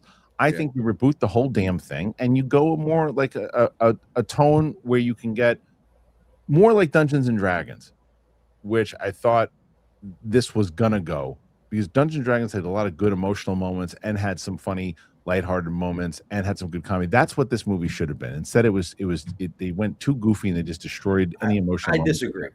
And I said, like, people, I think I could have done with about 25% less comedy. And I'll bet that there is a version of this film that they tested with less comedy and it didn't test as well. I don't agree with that. I'll bet they tested a bunch of different versions. But the last shot of that movie with all the heroes in front of Grayskull, like if they keep it looking like that and do a show, and that's in the show, you could still, because aside from you, and I get why Roxy didn't connect with her. I 100% get that now. But the people that are seeing it are enjoying it. I think you can get rid of the comedy and make a show and get that tone. Yeah. Yes. You don't have to do this massive like reboot. I think it's there. Everyone's raving about the cast. They love him. Well, sure. So we don't necessarily disagree. You just disagree with the recasting part of it. We both agree that you cut down a lot of the comedy and make it more like 100% you do. Okay. All right. And I think it can work for them. I think you're doing 3 seasons of Rings of Power that no one's watching. I'm with you on that. Nathan Drake. I think people will watch this show. Maybe. Remember Mercury Rising? Great underrated Bruce Willis movie. The kid actor was great. Which of you remembers the release year for that? I barely remember that movie. Mercury Rising. Yeah. I want to say, and I'll one up you. I think the kid's name was Miko Hughes. Not Miko Lewis? No, that is Miko Lewis. Who's Miko Lewis? You're not picking up on the joke, huh? No. Remember Miko, huh? The woman before, who was the woman you were trying to figure out her name? Lynn Lewis? Lynn Lewis and Mika Lewis. No, Miko Hughes. But I'll say 98, buddy. 98 it came out. 98 is correct. Is it? Yeah. Still got it. Still Thanks, got the fucking schmo down. All right, here we go. Live Daily. Also, I saw someone asking for Mike Smets seconded. Oh, we're on the show together. Oh, okay. Okay, yes, definitely. We get along great, that man and I. We have great chemistry. Armada, would you rather Schmodown came back, Mance versus Roca 3, or Penny Barber joining Corruption? I hope for both. What would I rather have? Barber joining Corruption. Either. I could have done tons of storylines with that. Kidding me? Oh my God. You could have taken over Corruption and Shannon would have gone babyface real fast. Oh my God. My home life, that would not have been good for my home life. That would not have been good. You would have done it. But I'll bet Penny and Shannon would have gotten along great. I think so too. Yeah. They would have fucking gotten along great. Yeah. Dancing Dog 60. Thomas Newman will not use any John Williams themes for Starfighter. Dumb. So things are changing. You're kidding. Maybe it's Top Gun in space. Yes. What say you? I think it's dumb to not use it's synonymous with Star Wars.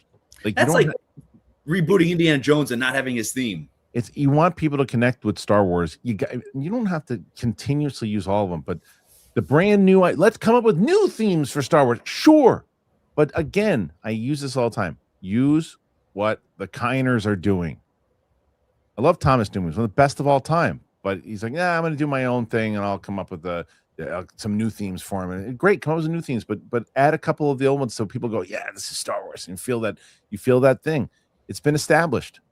I'm more... Yeah, I hate what they've done with the music, the way that they continue to do it. I think the Kiners should do everything.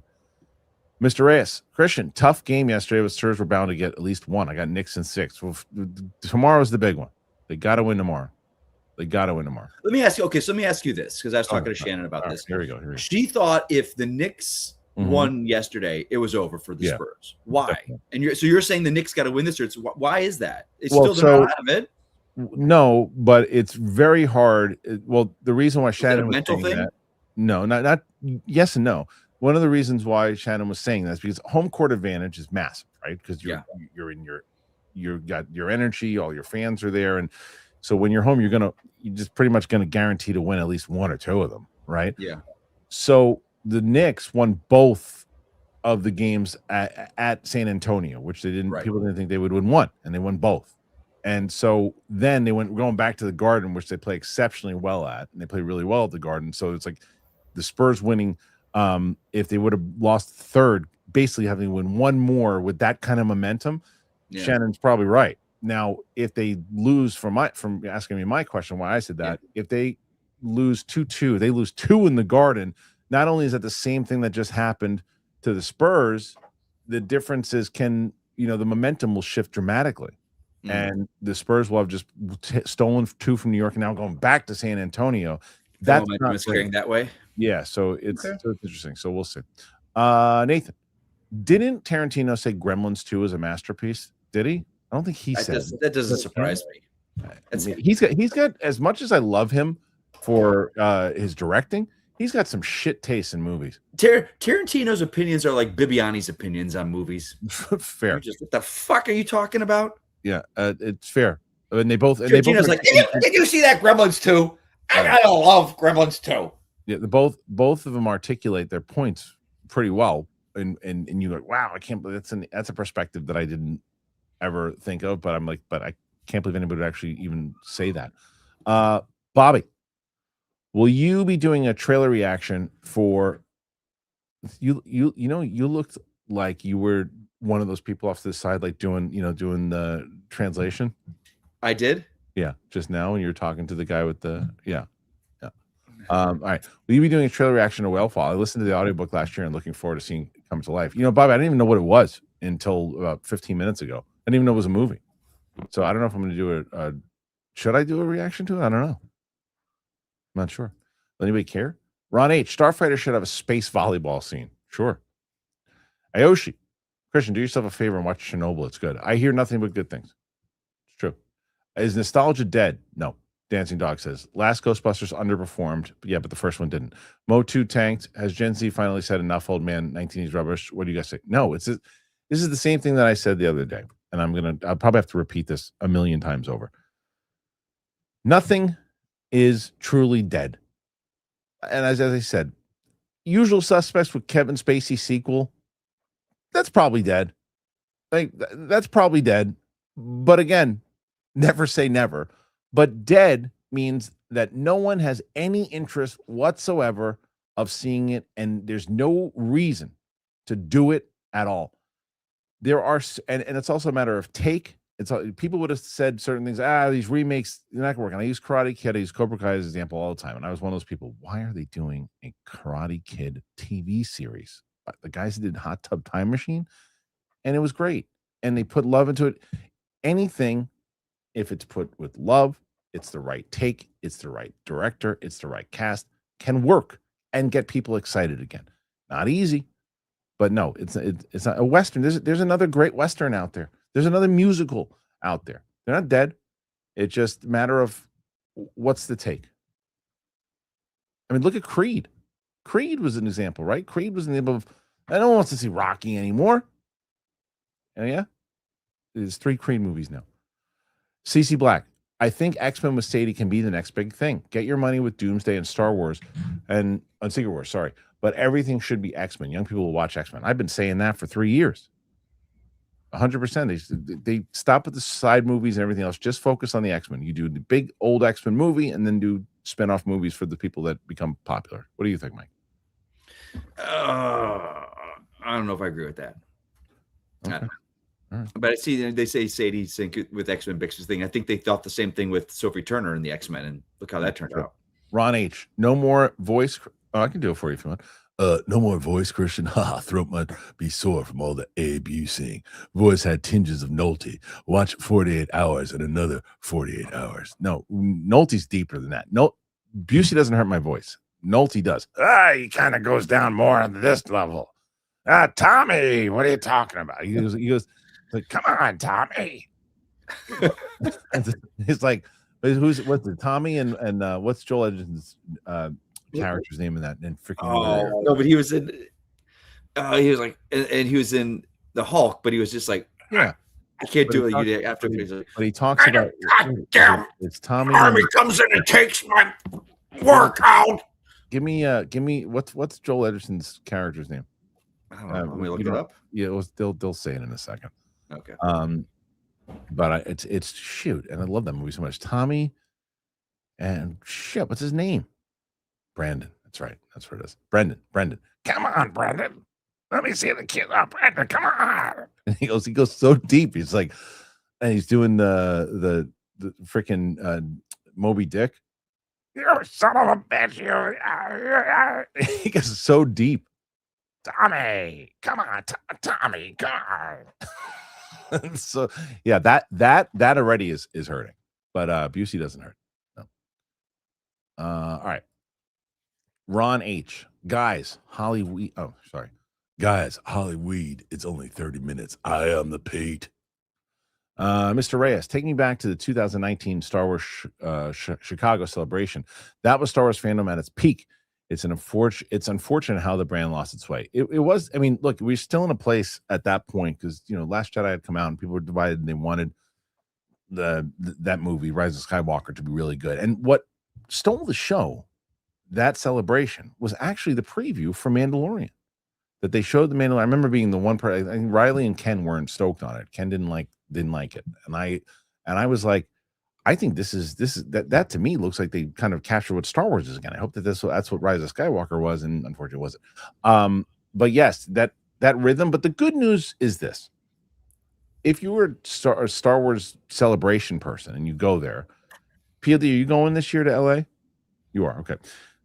Well, PLD would have fun at a Star Wars celebration if it was at a 7-Eleven. But if you went to but when you go to Anaheim as a Star Wars celebration fan, shut up. I'm just saying. There's no way that you're going to go to a Star Wars celebration as a fan, that you're not going to have a good time. Doesn't matter where the brand is. It still is one of the best cons that there is, because as I've said many times over back in the past, is like Comic-Con, you can walk for a stretch down the aisles and you're not going to see anything that you like, right? And then you look at the show, oh, there's something I like. Star Wars is everywhere. It's Star Wars and it's just for you. So it's still fun. It's the celebration. We had a blast when we went last time. Me, you, and Steph. Yeah. That was 2022. That was a blast. That was a lot of fun. So anyway, Ron H. Canada banning social media for under 16. Good move. I wish. Oh my God. That's something. Yet another thing Canada's doing that I wish we would do. Is that true? Oh my, it really should be a rule. It should be. Joey Pedros, I used to always find something to like in Star Wars. After Mando, it's landing and it's just not for me. The games are still nailing it though. And this is Joey, who might be the most positive human being on the planet. And, it's just losing people left and right. It's just losing people. And this movie Smaug. Over under Starfighter makes 750. That's impossible. That's impossible for me to say. I haven't seen a trailer. I don't know what the story is. I don't know what the hype is yet. It needs to make over in order to get Star Wars really back in the conversation again. It really needs to make over, and I don't know if it's capable of doing it right now. Yeah. Okay. Next one. Ron H. Mike fakes everything. Can't fake the splooge. Okay. Mike, Mr. I Crap and Shits. Mike would see a Petty Barber film in 4DX, maybe. If she was sitting next to him. Ron H. Prawn on the IMAX, 70mm sexiness. Fook. Yes, see? People want that.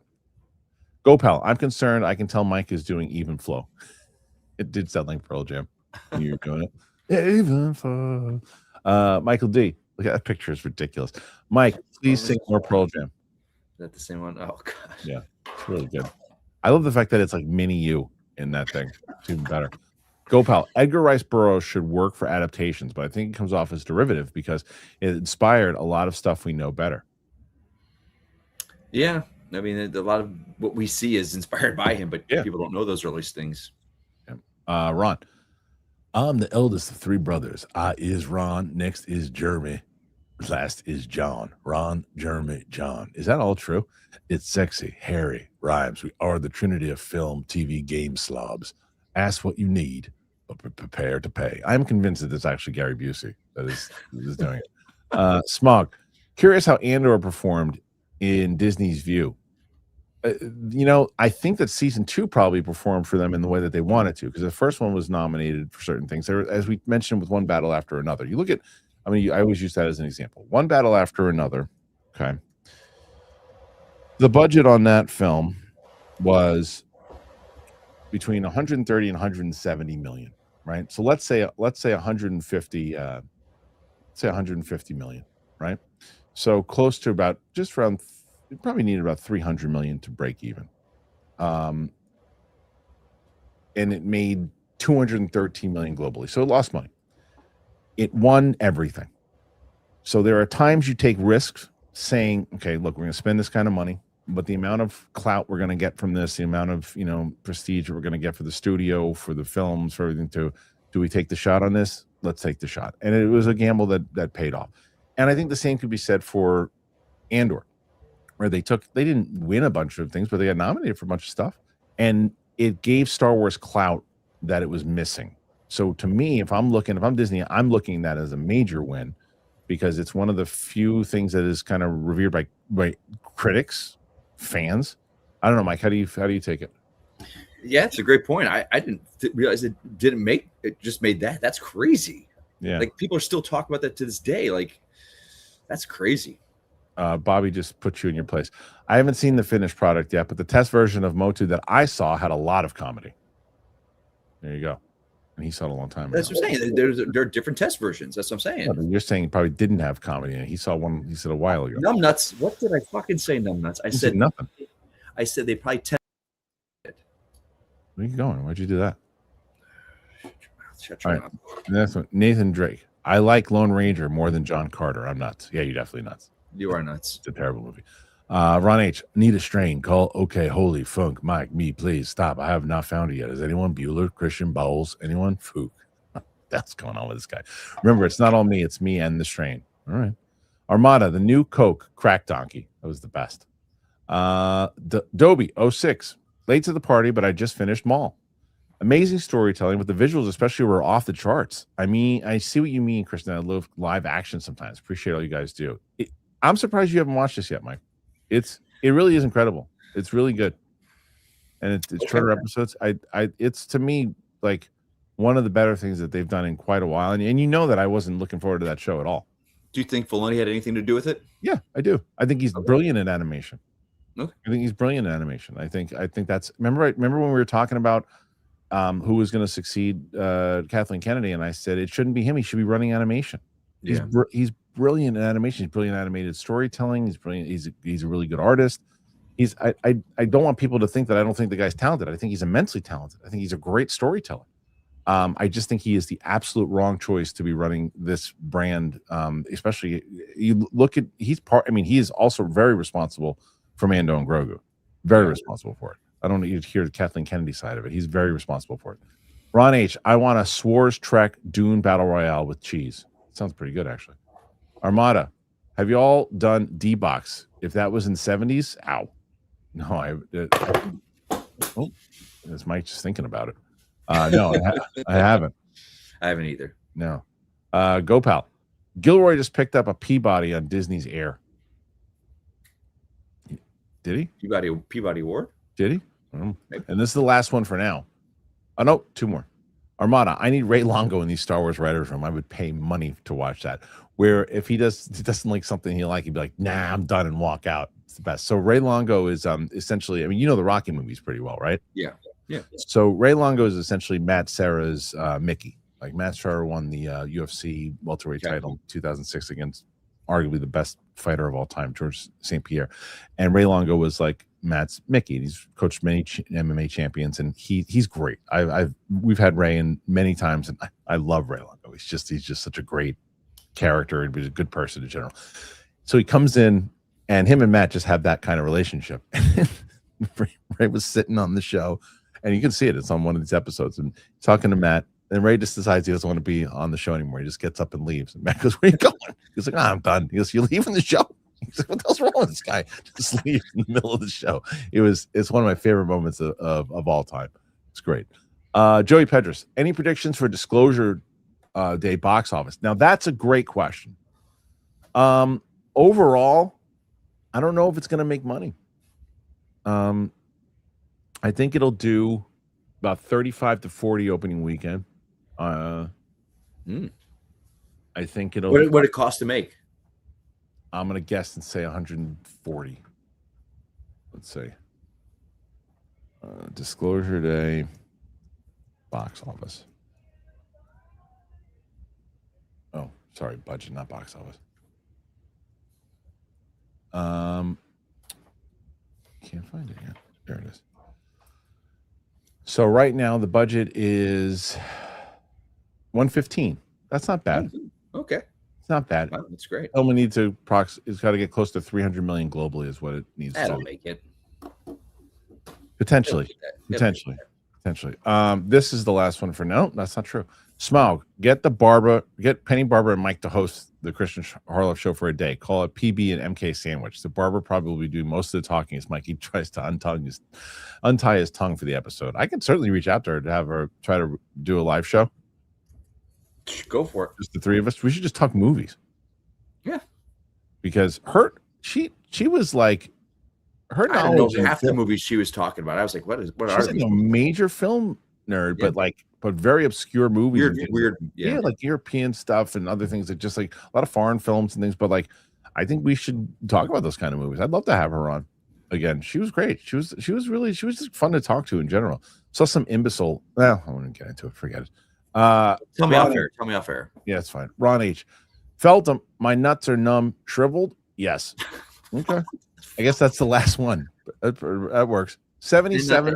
Pretty good. I don't know if you're going to touch Roca. Roca had but look, Smets came in hot last week, so maybe Smets could put up another fight against Roca. But Roca right now clearly in the lead, I think. But Mike had a really good showing. Mike, where can the good people find you? Same place as always. You know where. Perfect. That was a very Finstock like. Yeah, exactly. I'm taking over Finstock. Yeah, I have. You know what? I had a picture. I don't know if I have a screenshot of it. I got to show you. I took a picture of Smets last week, and he was looking like Finstock. Oh God! And I see if I can find it, if I can get it here, because it was pretty amazing. And I took a screenshot. And I totally forgot about it until you just said that. Let me see if I can find it. Do I actually have him? Maybe I don't have it. I'm gonna look and see. Oh, I guess I don't. But I took a picture of him. Oh well, never mind. Tease that shit for nothing. But go to the Schmodown Vault channel, please. Everybody go over and check out today's episode, which just dropped, and that, of course, is JTE versus the Kid. It is the first round. We have one more match after this. Tomorrow's match is myself against Cody Hall. That is the first round of the tournament. And man, it was really fun revisiting. Have you ever watched the first season, Mike? I think a little bit when I got into it to see what it was. Yeah. Okay. Very different. Very different from what you played in. Oh, we got some more. Sorry. Hold on. I am Two Fly Cam. Battle of the Death. Who walks away? Mike, Kristian, or Roca? I don't think Mike and I would be able to. Roca's anger is too. I think we'd be dead because I think Roca would go to that extreme. I think we'd have to wear him out. We'd have to team up first and then have to fight each other. Tire him out, yeah, because his anger is just too much. Ron H, we are not having this super chat thing again, guys. Oh yeah, so Smets, no, it was Winston. They wouldn't let Winston sign off last week, because everybody wanted to be the last person to chime in. So now PLD's the last one. So oh no, he's not. What do we need to do for Mike to watch Maul? That's a good. I mean, I guess someone has to put in a giant donation. Because that's only just do it. Oh, perfect. Ron H wants to do it again. It's Friday all over again. Ron H wants to be the guy who signs off. It's hilarious that they go back and forth and wanting to be the last one to sign off. So gotta end on a high note. Yes, we're on Spotify. We're on Apple Podcasts, everywhere podcasts found. I will have my out of the theater reaction tonight for Furious. Thursday is Toy Story. Tomorrow, Invincible episodes 7 and 8 of season 1 drops. I'm waiting to see both, I guess, Michael and what's the other one? Michael and Mortal Kombat 2 both come out. Ming hasn't seen Mortal Kombat 2, and I want to see if Sam has seen Michael. If she hasn't, I might watch that with her and take a break from Andor for a second and watch that. But we're working on it. So Ayoshi Yumatsu wants to be last. Unfortunately, he isn't. Michael D says no, he wins. Look at that picture. God. What is it? Yeah, is this one? Is this someone holding a gun to me? It's a golden eye. Ron H coming back in, stopping it all. You amazing numbnuts. There you go. Okay, so with that. Oh, yeah, the Invincible Unedited for members just dropped, by the way. PLD, do we have a date for the member stream? It's like the end of the month, so I'll give you that. We do exclusive live streams, so we'll make sure we'll do that one. But before we do, Maddie B just sent a funny pic on the Discord in general section about PLD. Is it him in 7-Eleven? PLD, if it is, you got to download it for us and put it up. Has to be. Dark Moon. Go up on a giant fucking hot dog, Star Wars. Oh, and I'm letting you go. Dark Moon last. Nope, doesn't look like it. I am Two Flight Cam. If you were the executive of Lucasfilm, what direction would you go for Star Wars? You can cancel the Kinberg trilogy if you like No Skywalker Allowed. Well, I already gave my opinion on it. I would, at this point, I would just make make the movies for a little bit less, and I would make them more mature. I would go after the 18 to 40-year-olds. I say redo every Star Wars film, but with Muppets. You love Muppets. Yeah, that'd be great. Maddie B coming in hot. 10 memberships. We got to be over 1,000 now. Got to be over 1,000 members. Have to be. Maddie B, that was massive. Thank you, Maddie B. That was huge. Okay. So Ron H, fine. Have at it. Waste money, fools like me. Yep. GoPal. 5 memberships from GoPal. Thank you, GoPal. For the stragglers, thank you, GoPal. And then Maddie B decides to close it off. You MFers thought I wasn't around today, huh? Maddie B coming in hot. Maddie B, who put in some memberships. That hat was amazing. Put that guy back on camera. Where'd he go? Where'd he go? He left. That's what you got to be. You should do the show from outside. Hold on. The fact that guy was walking around with the hat on. Yeah, you should have done the whole show with that hat on. With this hat on? Yeah, absolutely. I hope that somebody's going to Universal today who's watched this show. There you go. So go say hi to Indiana Jones. Is that what you're doing today? You Indy today? Yeah, I'm Indy today. Nice. No. Oh, what are you today? Can't say. Well, I'm gonna go. I heard there's gonna be some dinosaurs that need to be handled, so I'm gonna handle some dinosaurs. All right. Okay, so now these are the last one. Live super chatters are the best. Thank you, Ron H.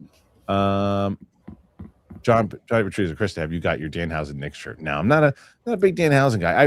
I appreciate. Is that a player? He's a wrestler. I appreciate him, but I'm not. We have 1,005 members, we've just been told, which is amazing. And Friday is the 26th, so we're gonna probably look around like the 3 o'clock time period, unless there's a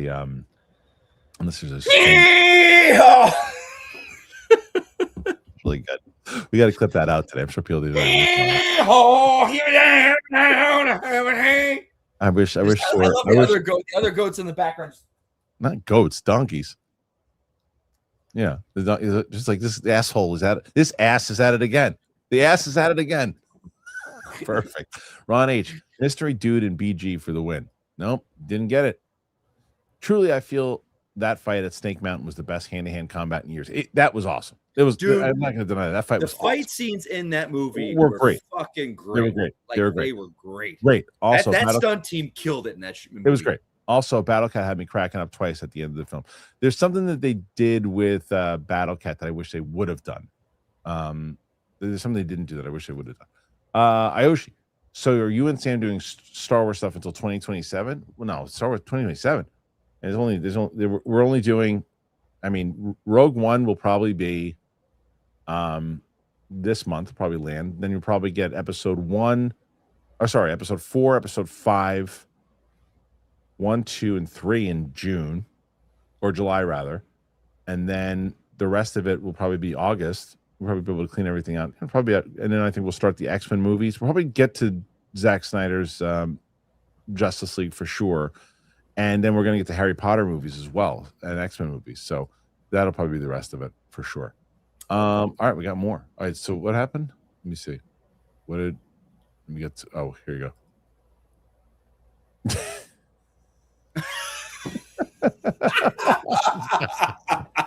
That's really good. Keep that up. I gotta see if I can. That's really, where is he? Where's PLD? You have a PLD. Look at the fucking how happy the waitress, the cashier is. Oh, he's so happy. Get PLD looking at the rack of hot dogs. Oh yeah.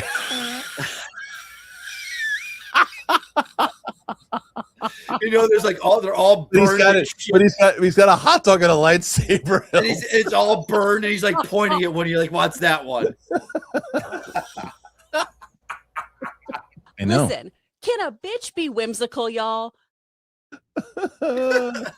Oh man! All right, hold on. That's fucking great. Whoever really did good. That, my God, really good. Who says AI is bad? Man. All right, let's see. Bad. Okay, that made my fucking day. We got more. Okay, so we did this one. No, did that one. Sorry. Mike, how do you feel about Dave Filoni? Confidence as I am too fly cam?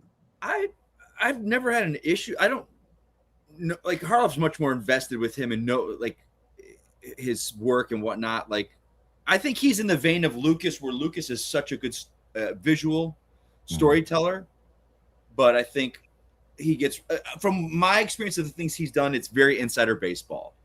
Fair. And if you love that stuff, he's your guy. So I'm not into it enough, so it kind of leaves me out. So that is more than fair. All right. Oh, there he is. There's my guy. Ron H, we need to end on stupidness. Well, I don't think we are. Okay, I'm stopping now. Who will win? It looks like Gopal will win because Gopal just said, "What happened?" Which reminds me that I'll be doing. I can't post it yet because talk to Jen. We're doing me and Mike and Jen Sturgeon are going to do a comedy show here in October, and not you.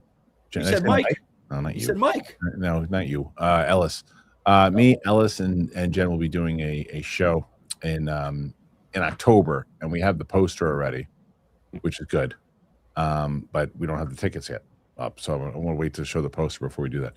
Ayoshi, 2026 is a good year for films and video games. It sure is, and what a way to end with 103. A lot of good questions. Mike, thank you for being here as always. PLD is the best. We love PLD. PLD, Luke, Jonathan, Smetsy, everybody who helps with the show. Thank you guys so much for being here. We'll be back tomorrow with Smets on the games. Thanks again. If you're not already subscribed to the channel, if you're not a member, you should be. Walker told me I have AIDS. Oh, I'm sorry to hear that. So thank you so much. Appreciate it. And we'll see you on the flip side. Bye, everybody. Bye.